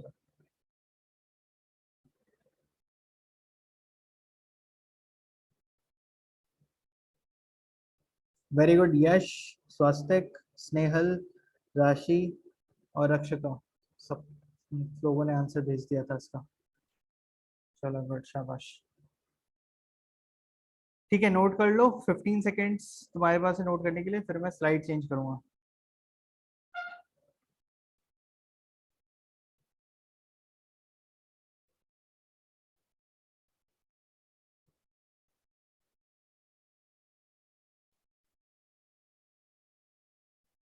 चलो नेक्स्ट क्वेश्चन।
ठीक है, मेरे पास स्वास्तिक का आंसर आ गया है और राशि का आंसर आया है, दोनों ने ए आंसर दिया है।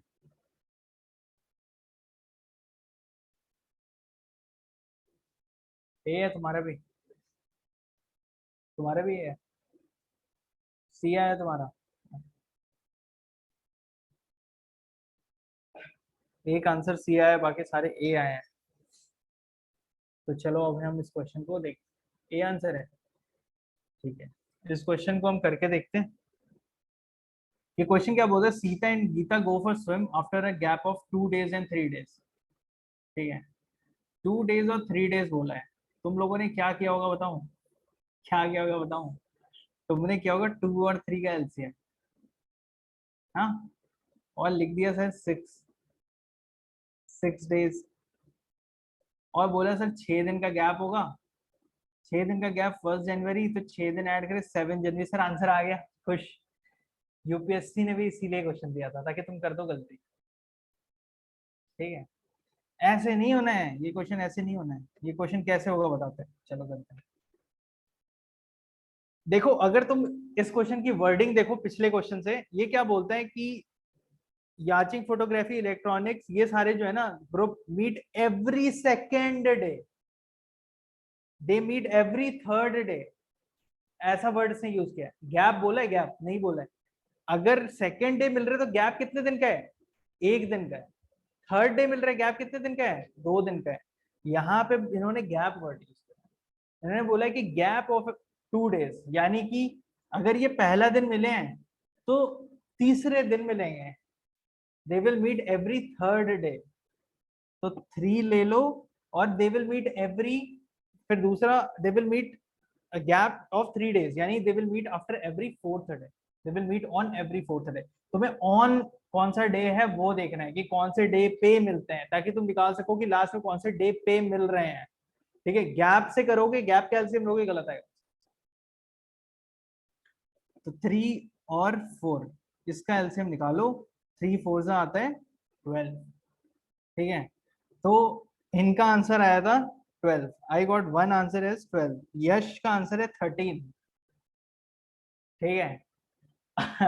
देखो ये क्या बोल रहे हैं, दे ये क्या बता रहे हैं कि ये 12th डे के पे मिल, 12 they will meet every 12th day. अगर वो 1 जनवरी को मिले थे तो 12th डे जो है after every 12th day, after every 12th day will not be 12, it will be 13। 1 + 12, so 13th जनवरी को ये मिलेंगे।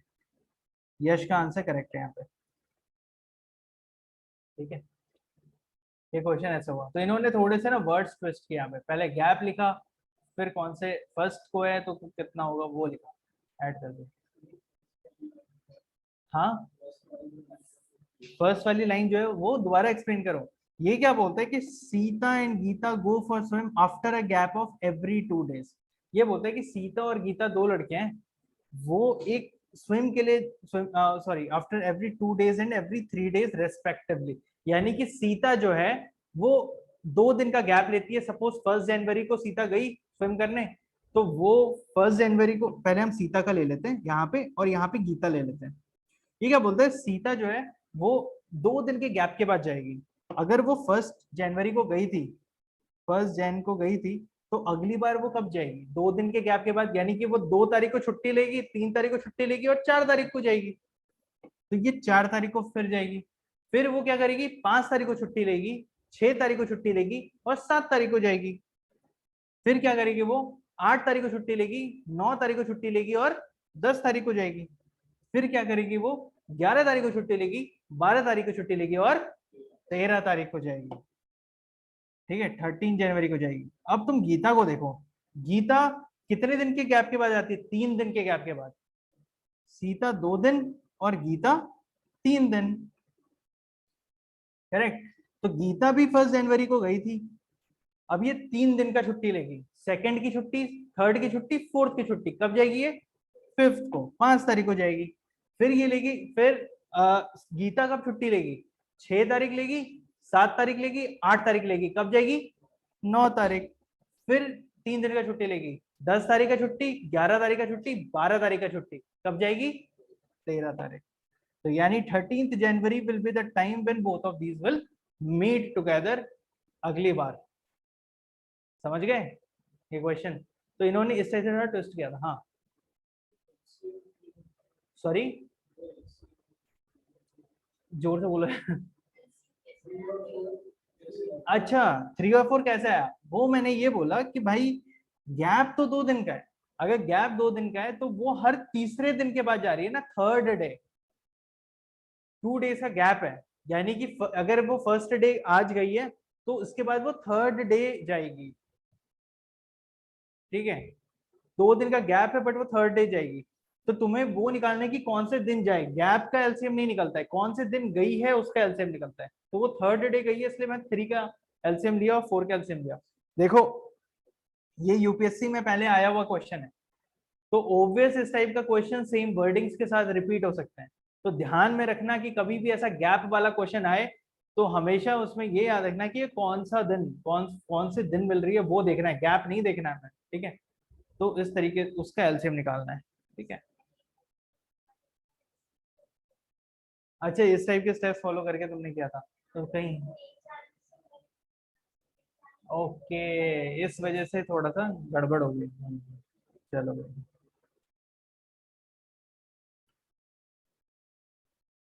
लेकिन कभी भी ना ऐसे इतना ट्रायल एंड एरर के साथ मत करना। ठीक है आकांक्षा, अगर तुम कर रही हो ना तो ये ट्राई करना कि यार मैं एलसीएम एचसीएफ का यूज करूं क्योंकि वो छोटा करेगा हमेशा, है ना। चलो अगले क्वेश्चन पे चलते हैं, क्वेश्चन नंबर 5, करो इसको सॉल्व।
ओके, नेक्स्ट क्वेश्चन का आंसर मेरे पास 2 आंसर आया। स्वास्तिक सिंघानिया बोलता है 8 और यश बोलते हैं डी।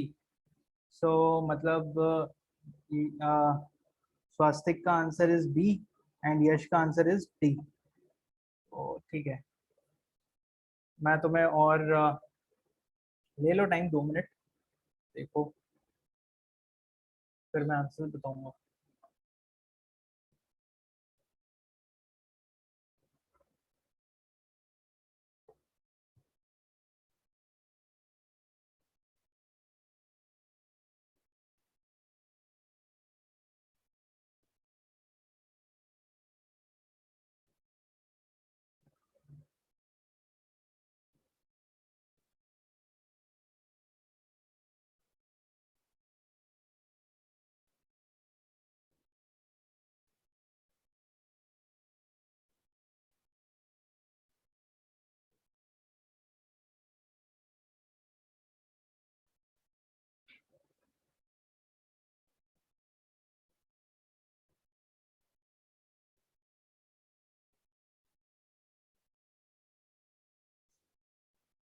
आंसर आया किसी का? आकांक्षा तुम्हारा आ गया आंसर? 12 आंसर आया डी। ओके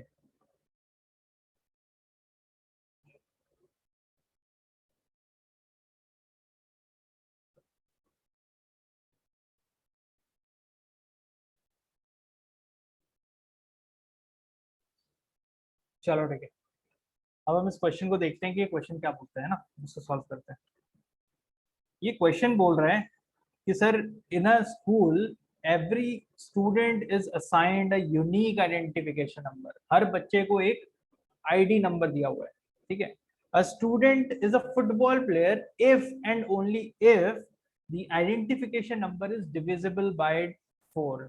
यानी कि एक बंदा फुटबॉल प्लेयर तभी होगा जब उसका रोल नंबर 4 से डिवाइड हो सके। यानी कि रोल नंबर 4 वाला फुटबॉल प्लेयर, मतलब सही है ना, ऐसे मतलब रोल नंबर दिया हुआ है कि भाई जिसका जिसका 4 से डिवाइड होता है वो सब फुटबॉल प्लेयर, ठीक है। तो पहला रोल नंबर 4 वाला फुटबॉल प्लेयर होगा, 8 रोल नंबर 8 वाला फुटबॉल प्लेयर होगा, उसी तरीके से 12 वाला होगा, 16 वाला होगा, इस तरीके से जिन जिन का रोल नंबर होगा जो 4 से डिवाइड हो रहा है वो सबके सब फुटबॉल प्लेयर होंगे। और क्या बोलते हैं, whereas a student is a cricketer if and only if and only if का मतलब केवल और केवल तब ही, उसके अलावा कोई और कंडीशन नहीं है। If and only if the number is divisible by 6, यानी कि 6 नंबर वाला होगा। यहाँ पे मैं लिख देता हूँ है ना, फुटबॉल कौन कौन 4 8 12 16 इस टाइप का नंबर चलता रहेगा, ये फुटबॉल का है। और क्रिकेट का अगर देखें तो क्या बोलता है 6 12 18 है ना, इस टाइप से चलेगा। अगला नंबर क्या आएगा 24, ठीक है, उसे 16 20 24। तो अगर तुम देखो तो भाई यहाँ पे ये जो रोल नंबर 12 वाला है ये बंदा फुटबॉल भी खेलता है क्रिकेट भी खेलता है ना, क्योंकि दोनों कंडीशन को वो कर रहा है, सेटिस्फाई कर रहा है। उसी तरह 24 नंबर वाला भी फुटबॉल भी खेलता है क्रिकेट भी खेलता है। तो यानी कि ये क्या बोलता है, ये पूछ रहे हैं कि अगर हम 100 तक बच्चे, एक एक क्लास में 100 स्टूडेंट्स यानी 100 बच्चे हैं, रोल नंबर 100 तक असाइंड है, तो उसमें how many of them play cricket as well as football. Cricket और फुटबॉल दोनों खेलने वाले कितने बच्चे होंगे, ऐसा क्वेश्चन है। तो ये तो वैसे ही हो गया ना कि कहाँ पे ये दोनों मिल रहे हैं साथ में, क्योंकि फुटबॉल और क्रिकेट वाले किस कौन सा रोल नंबर पे आके मिलेंगे, फुटबॉल वालों का रोल नंबर क्रिकेट वालों के रोल नंबर से कौन से नंबर पे मिलेगा। तो ये हम ऐसे कर सकते हैं इसको कि 4 ले लिए और 6 ले लिए, ठीक है। इन दोनों का हम निकाल लेते हैं एलसीएम। 4 और 6 का एलसीएम कितना आएगा 2, यानी 2 3 2 1 3 3 1 1, 2 multiplied by 2 multiplied bye 3, 2 2 is 4 multiplied by 3 is 12, यानी 12 एलसीएम आएगा। इसका मतलब हर 12 नंबर के बाद क्रिकेट और फुटबॉल वाले साथ में मिलेंगे। और ये सही भी है, हम अभी देख ही रहे थे, सबसे पहला 12 नंबर वाला मिला, फिर अगला 24 नंबर वाला मिला, अगला कौन से नंबर वाला मिलेगा 36 नंबर वाला मिलेगा, है ना। 12 12 का चल रहा है, देखो 12 एलसीएम आया, समझ रहे। तो ये बोल रहा है कि भाई 100 तक में कितने ऐसे नंबर होंगे, यानी कि तुम्हें 12 का टेबल पता है, 12 का टेबल पढ़ना है जो कि और 100 से कम होना चाहिए। हाईएस्ट नंबर कौन सा आता है 12 8 जा 96, 12 8 जा 96, यानी कि 8 स्टूडेंट ऐसे होंगे जो कि क्रिकेट भी खेलते होंगे और फुटबॉल भी। क्लियर। देखो यूपीएससी इतना प्यारा एग्जाम लेता है ना, इतना प्यारा एग्जाम लेता है ना, कि इसने ना यहाँ पे 12 दे के रखा है कि भाई हम एक्साइटमेंट में रहेंगे, हम एलसीएम निकालेंगे भैया और बोलेंगे अरे अरे आंसर आ गया, आंसर चलो चलो चलो चलो। इस चक्कर में यश ने की गलती, इस चक्कर में आकांक्षा ने की गलती, ठीक है। ये गलतियां जो है नहीं करनी है, और ये जो ब्राइट स्टूडेंट्स है वो इस टाइप की गलती ज्यादा करते हैं, ठीक है। स्वास्तिक का आंसर करेक्ट है 12। गुड स्वास्तिक।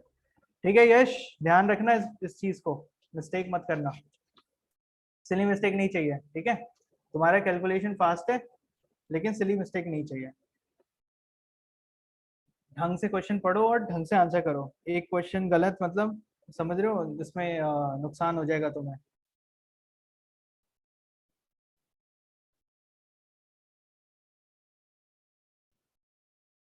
ठीक है, अब हम अगले क्वेश्चन पे बढ़ते हैं। अच्छा लिख रहे हो, लिख लो फिर बाकी लोग नेक्स्ट क्वेश्चन पे आ जाओ। Next question is question number 6। Question number 6 क्या बोलता है।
चलो मेरे पास दो आंसर है, एक स्वास्तिक सिंघानिया और दूसरा स्नेहल का है।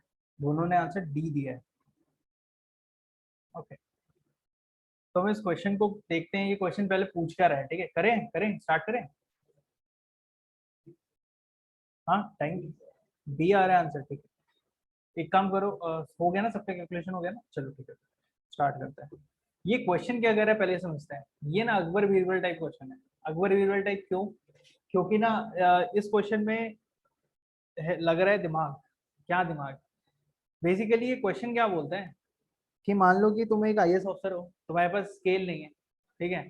तुम्हें तुम्हें दो डंडे मिल रहे हैं, दो डंडा है तुम्हारे पास। तुम्हें वो क्या बोल रहा है इस क्वेश्चन में कि तुम्हारे पास एक डंडा है जिसका कि जो कि 7.5 फीट का है, और दूसरा डंडा है जो कि 3.25 3.25 फीट का डंडा है। दो डंडे हैं। ये बोल रहा है कि तुम सबसे छोटा मेजरमेंट कितना कर सकते हो उस डंडे से। तो तुम सोचोगे कि सर सबसे छोटा अगर मेजरमेंट करने मुझे बोला गया है तो सर 3.25 फुट वाला जो है उसी से सबसे छोटा हम मेजरमेंट कर सकते हैं, क्योंकि ये सबसे छोटा डंडा है। अगर हमें कोई भी चीज नापनी हो तो कम से कम इतनी नापनी चाहिए, है ना? बट ये चीज गलत है। नहीं, तुम्हें एक बताता हूँ। ये डंडा रखा है ना 7.5 फीट का, 7.5 फीट का डंडा है, ठीक है? तो ये 7.5 फीट के डंडे को यहाँ पे अगर तुम 3.5 फीट का डंडा लगाओ, 3.25 फीट का, और उसके बाद यहाँ दोबारा भी एक बार यहाँ पे मार कर लो, फिर दोबारा यहाँ पे डंडा लगाओ 3.25, ठीक है? यहाँ पे मार कर लो, तो ये कितना फीट हो गया टोटल? 6.5 फीट हो गया। कितना बचा? 1 फीट। यानी कि अगर तुम्हें कोई बोले 1 फीट का भी साइज मेजर लेंथ मेजर करने, तो तुम वो भी कर पाओगे, क्योंकि तुमने यहाँ पे मार्क लगा दिया है और तुम्हें पता है यहाँ से यहाँ तक मैं 1 फीट भी मेजर कर लूंगा। लेकिन इसका आंसर डी भी नहीं होगा और 1 फीट भी नहीं होगा। हम इससे भी छोटा मेजर कर सकते हैं। कैसे? हम अगेन क्या करेंगे कि ठीक है, अपने पास 3.25 फीट है ना, 3.25 फीट का डंडा है। छोटे वाले डंडे को ले लेंगे अब। यहाँ पे बड़े डंडे पे मार्क लगा दिया 1 फीट का। 3.25 फीट वाला डंडा अब हाथ पे पकड़ेंगे। ये हमारा 3.25 फीट वाला डंडा, 1 फीट का मार्क लगाया, तो हम 1 फीट का मार्क इस पे भी लगा सकते हैं। 1 फीट, 1 फीट का मार्क एक और लगा सकते हैं, 1 फीट का मार्क एक और लगा सकते हैं। यानी 1 फीट 1 फीट 1 फीट 1 1 1 कितना? 3 फीट। इसको माइनस कर लो, कितना बचेगा? 0.25 फीट। हम ना 0.25 फीट इतना छोटा हम मेजर कर सकते हैं। इससे ज्यादा छोटा नहीं कर सकते। इससे ज्यादा छोटा पॉसिबल नहीं है, बहुत मुश्किल होगा, ठीक है, इससे ज्यादा छोटा मेजर करना। तो अब मैं ये आंसर आया कैसे? इतना तो हम करने से बैठे रह जाएंगे। ये तो मैंने तुम्हें एक तरीका बताया कि ये क्वेश्चन क्या कह रहा था, और इसमें मेरा आंसर आया 0.25 फीट, ठीक है? लेकिन अब इसको हम करते हैं मैथ्स के तरीके से।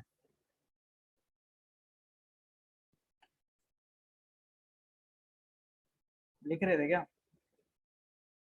ठीक है, नोट करने कर लो, फिर मैं स्टार्ट करूँगा।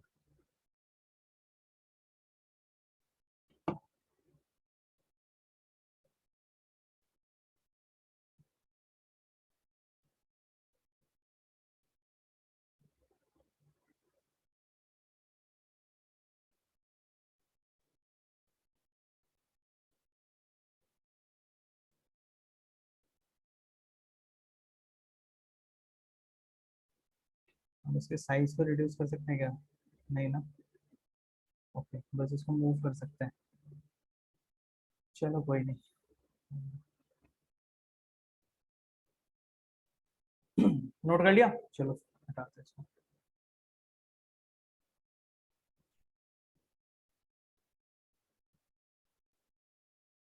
देखो यहाँ पे हमें क्या निकालना है कि कितना छोटा से छोटा कर सकते हैं। तुम्हें एक बार पता है, सबसे छोटा निकालना है ना। दो डंडे हैं, उसमें सबसे छोटा मेजरमेंट अब कितना निकाल सकते हैं? अगर हमें छोटा निकालना होता है तो हम एलसीएम निकालेंगे कि HCF.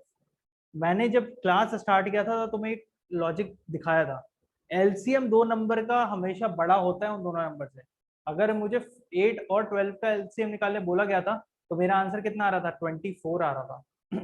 LCM always bigger than the two numbers, लेकिन एचसीएफ उन दो नंबर से छोटा होता है। ये हमें यहाँ निकालना है एचसीएफ। अब हम यहाँ निकालेंगे एचसीएफ। अब एचसीएफ निकालना पड़ेगा 7.5 फीट और 3.25 फीट का। देख रहे हैं यहाँ ये क्वेश्चन है बहुत अच्छा है, इसमें कुछ और कॉन्सेप्ट भी तुम्हें सीखने के लिए मिलेगा। 7.50 फीट इसको मैं लिख सकता हूँ, या फिर इसको मैं ऐसे लिख सकता हूँ 750 डिवाइडेड बाय 100 फीट। ये पहले वाले का मेजरमेंट है। दूसरे वाले का मेजरमेंट क्या है, दूसरा वाला है 3.25। 3.25 divided by 100, sorry 3.25 is equal to 3.25 feet is equal to 325 divided by 100, ऐसे लिख सकता हूँ मैं। अब मुझे एचसीएफ निकालना है 325 बाय 100 कॉमा 750 बाय 100 का। अभी तक तो हमने कभी फ्रैक्शन का एचसीएफ निकाला था क्या, नहीं निकाला था। तो अभी मेरी बात को बहुत ध्यान से सुनना, बहुत ज्यादा ध्यान से। कभी भी फ्रैक्शन का एचसीएफ अगर निकालना हो तो न्यूमरेटर का एचसीएफ निकालोगे, ये होता है तुम्हारा बराबर HCF of numerator divided by LCM of denominator.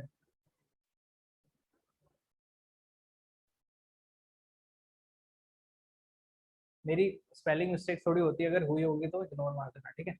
Numerator HCF का जो है न्यूमरेटर डिवाइडेड बाय डिनोमिनेटर का LCM, ठीक है, ये होता है।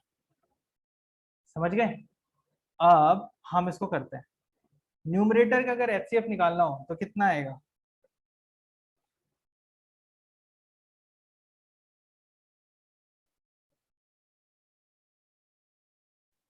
अगर मुझे न्यूमरेटर का HCF निकालना हो तो कितना आएगा,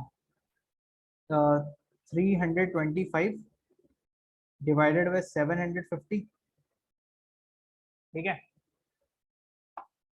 टू जा 650, 100,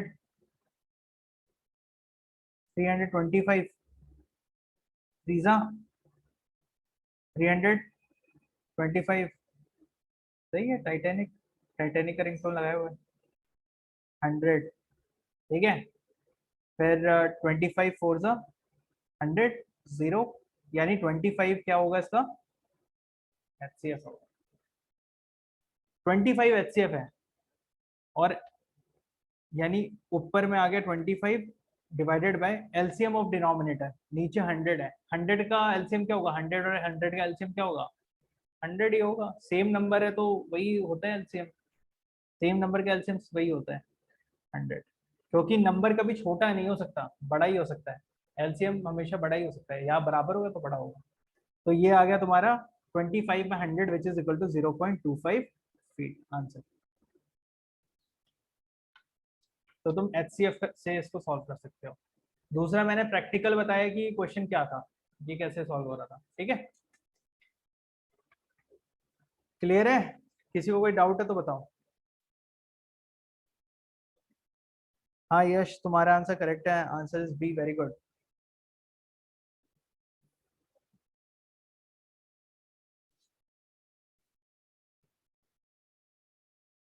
चलो अगला क्वेश्चन पे हम आते हैं। अगला क्वेश्चन है क्वेश्चन नंबर 7, ठीक है। तो चलो फिर क्वेश्चन नंबर 7 को सॉल्व करते हैं। एक मिनट रुको रुको रुको, लग रहा है कुछ क्वेश्चन में गड़बड़ है।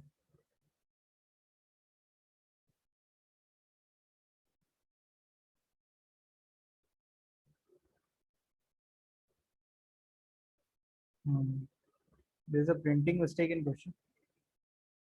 देखो क्वेश्चन नंबर 7 जो है इसमें कुछ चेंजेस कर लो, नोट कर लेना, ठीक है।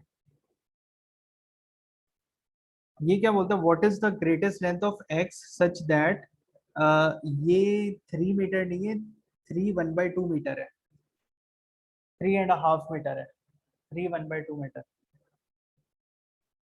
एंड 8 3/4 मीटर है। ये 8 3/4 मतलब ये लिख लो, ये जो है ना सच दैट ये जो लिखा हुआ है ये है तुम्हारा 3 1/2, और ये जो लिखा है तुम्हारा ये है तुम्हारा 8 3/4। Integral M R integral multiple of X. और ऑप्शन ए जो है तुम्हारा, ऑप्शन ए जो है वो है 1 1/2 मीटर, 1.5 मीटर। ये तो करेक्ट है, ये है 1 1/3 मीटर। और ये है ये वाला है 1 1/4 मीटर। और ये वाला है तुम्हारा 1 3/4 मीटर।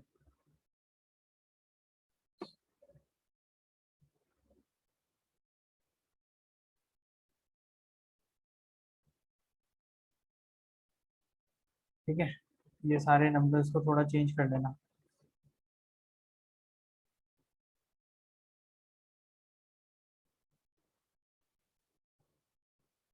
फिर इसको सॉल्व करो।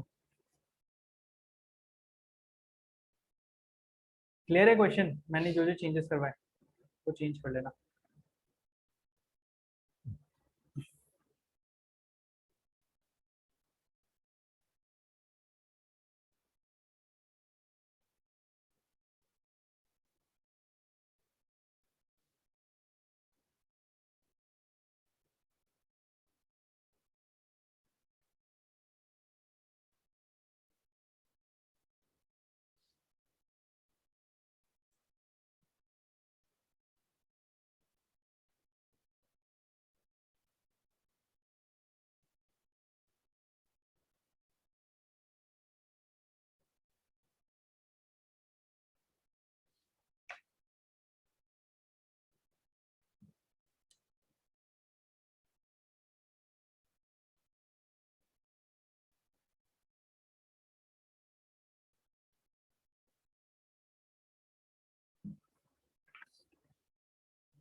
चलो, तो हमारे पास आंसर आया है डी, और एक आंसर स्नेहल का है सी। तो चलो इसको सॉल्व करते देखते हैं। ये क्वेश्चन फिर बिल्कुल पिछले क्वेश्चन के जैसा ही है, तो बहुत ज्यादा दिमाग लगाने की इसमें जरूरत ही नहीं है। ये क्या बोलता है, what is the greatest length X such that 3 1/2 metre and 8 3/4 metre and integral multiple of X. ठीक है, तो ग्रेटेस्ट लेंथ एक्स पूछ रहा है, ग्रेटेस्ट लेंथ एक्स, सबसे बड़ा लेंथ एक्स कौन सा होगा। तो अगर कभी सबसे बड़ा लेंथ पूछ रहा है जो कि मल्टीपल ऑफ एक्स हो, एक्स का मल्टीपल, यानी कि एचसीएफ के बारे में बात कर रहा है, समझ रहे हो, क्योंकि एक फैक्टर का मल्टीपल होता है ना, समझ रहे हो, एचसीएफ के बारे में ये बात कर रहे हैं। क्योंकि ये ऐसा पूछा है जैसे कि कोई एक नंबर दिया हुआ है, जैसे कि हमने सुबह कैसे किया था, 8 और 12 दिया था, और हमने बोला कि सबसे सबसे बड़ा कौन सा वो नंबर है जो कि जो कि इन दोनों का फैक्टर होगा, यानी कि जिसका मल्टीपल ये दोनों नंबर होगा। तो हमने देखा था कि 1 सबसे छोटा था, जिससे कि दोनों ही हो रहे थे, 2 से भी हो रहा था और 4 से भी हो रहा था, तो हमने 4 लिया था क्योंकि वो हाईएस्ट नंबर था। तो ये वही बोल रहा है कि which is the greatest length X such that 3 1/2 and 8 3/4 metre R integral part multiple of X, यानी कि इन दोनों का एचसीएफ निकालना है। हम यहाँ सिंपल से वर्ड में अगर बोला जाए तो 3 1/2 कॉमा 8 3/4 का हमें निकालना है एचसीएफ। यानी कि हमें एचसीएफ निकालना है किसका, 3 2 6 +1 7/2। तुम्हें पता है ये कैसे होता है, 3/1/2 को कैसे करते हैं, ऐसे होता है ना, 3/1/2, इससे मल्टीप्लाई होता है और ये वाला ऐड होता है, 3 2 6 + 1 7/2, समझे। ये दोनों होता है, कहा गया, हाँ ये दोनों होता है मल्टीप्लाई, 3 2 6 और ऊपर वाले न्यूमरेटर से होता है ऐड, 3 2 6 + 1 7, ठीक है, इस तरीके से होता है। और तो फिर ये बताओ 8 3/4 क्या होगा, 4 8 32 + 3 35/4, सही है, क्लियर है, क्लियर है।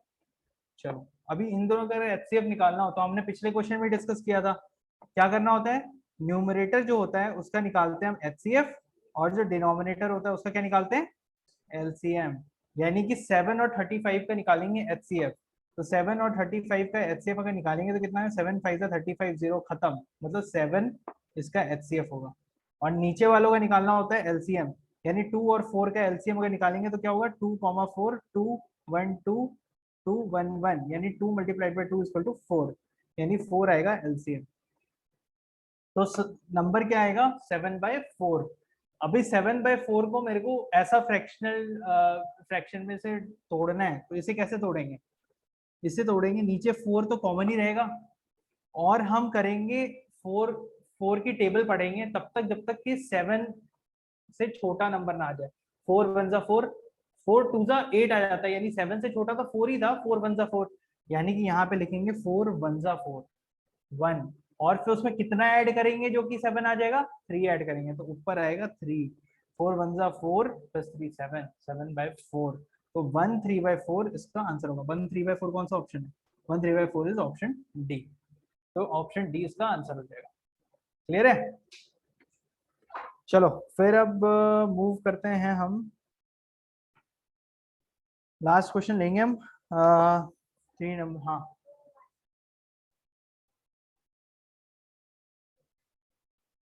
ये नहीं समझ में आया, ये क्या है, अरे ये 24 नहीं है, ये =4 है, 2 × 2, मैं एलसीएम निकाल रहा था 2 और 4 का, 1 2 2 2 2 × 2 4।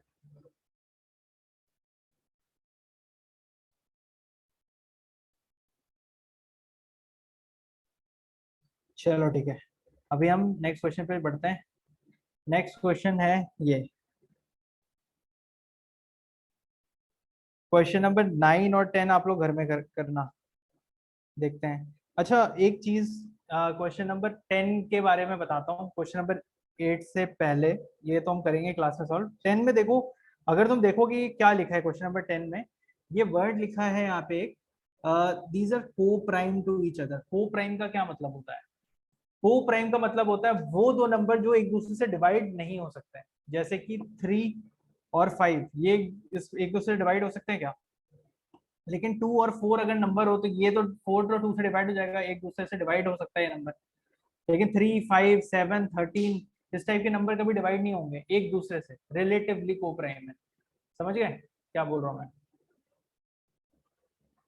तो को प्राइम नंबर कभी डिवाइड नहीं होते, तो ये वैसे ही बोल रहे हैं। इसके बाद अब इस क्वेश्चन को तुम सॉल्व करना।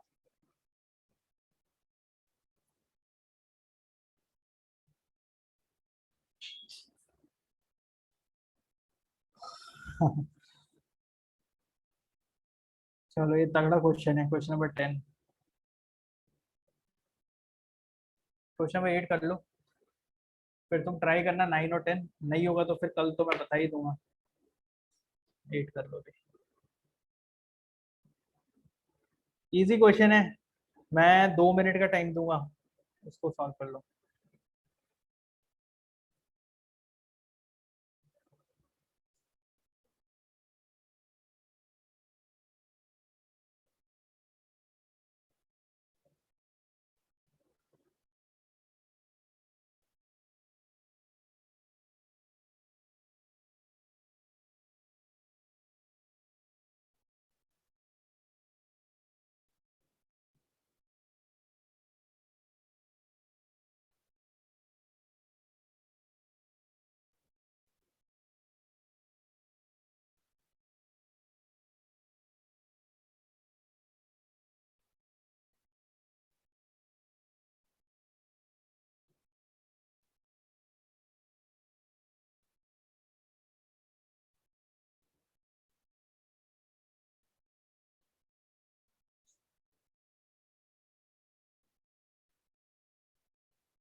चलो ठीक है, स्टार्ट करते क्वेश्चन। ठीक है, क्वेश्चन क्या बोलते हैं, three numbers are in ratio 3:4:5 and their LCM is 2400. The HCF is, अच्छा,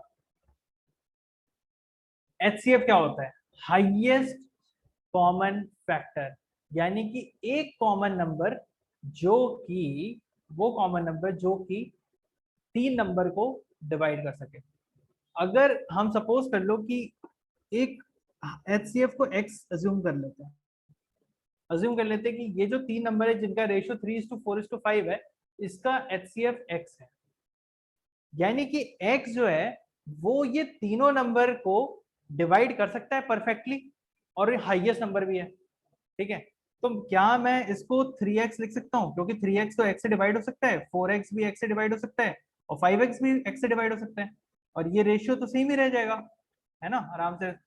तो मैं इसको ऐसे कर लेता हूँ कि ये जो तीन नंबर है, HCF को मैंने x अज्यूम कर लिया, तो मैं ये तीन, पहला नंबर हमारा 3x हो जाएगा, दूसरा नंबर हमारा 4x हो जाएगा, और तीसरा नंबर हमारा 5x हो जाएगा।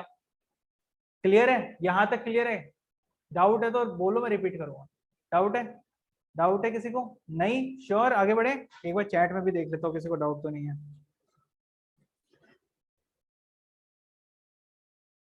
ठीक है, स्वास्तिक का आंसर 40 आया है और यश का भी आंसर 40 आया है, ए आया है। चलो हम देखें।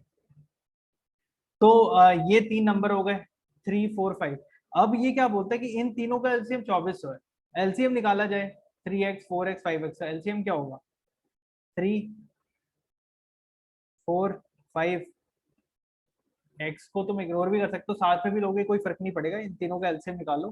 3, 1, 4, 5 कुछ भी नहीं है, सबका सब मल्टीप्लाई हो जाएगा एक दूसरे से। ठीक है, यानी कि इसका एलसीएम क्या होगा? 3 × 4 × 5, 5 4 = 20, मल्टीप्लाइड बाई 3 is 60। 60 एलसीएम आएगा, 60 मतलब 60x एलसीएम आएगा बेसिकली देखा जाए तो, क्योंकि ये 3x 4x 5x था, तो x x x इस साइड से समझ, नहीं यार, एक बार x से डिवाइड होगा, सॉरी, एक बार x से डिवाइड होगा, 3x है तो एक बार x से डिवाइड होगा। ठीक है, तो एलसीएम इज 60x। नहीं समझ में आया? एलसीएम कैसे 60x आया, समझ में नहीं आया? आ गया ना? क्लियर है, चलो शाबाश। 60x एलसीएम है। अब ये क्या बोलते हैं कि भाई 60x अगर एलसीएम है तो एलसीएम का वैल्यू 2400 दिया हुआ ही है, तो x की वैल्यू निकल जाएगी, x equal to 2400 divided by 60, यानी कि x की वैल्यू क्या आ रही है? 6, 6 4 = 24, 40, यानी x की वैल्यू 40 आ रही है। ये क्या पूछ रहे हैं, what is the HCF? HCF ही तो हमने x अज्यूम किया था, आंसर 40 आ गया।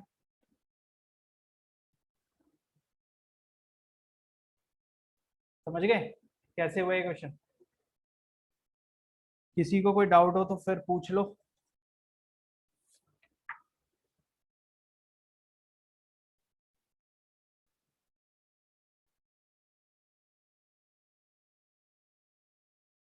कोई शक, कोई शंका? कुछ नहीं? ठीक है, फिर हम क्लास आज का यहाँ पे एंड करते हैं। दो क्वेश्चन बचे हैं, question number 9 and question number 10। ये दोनों क्वेश्चन आप लोग घर में जाके एक बार ट्राई कर लेना। ठीक है, और डाउट हुआ तो फिर कल हम डिस्कस कर लेंगे। चलो फिर, thank you so much ladies and gentleman. Anyone has any doubt online, those who are online, कुछ पूछना है तो चैट में आप डाल दो।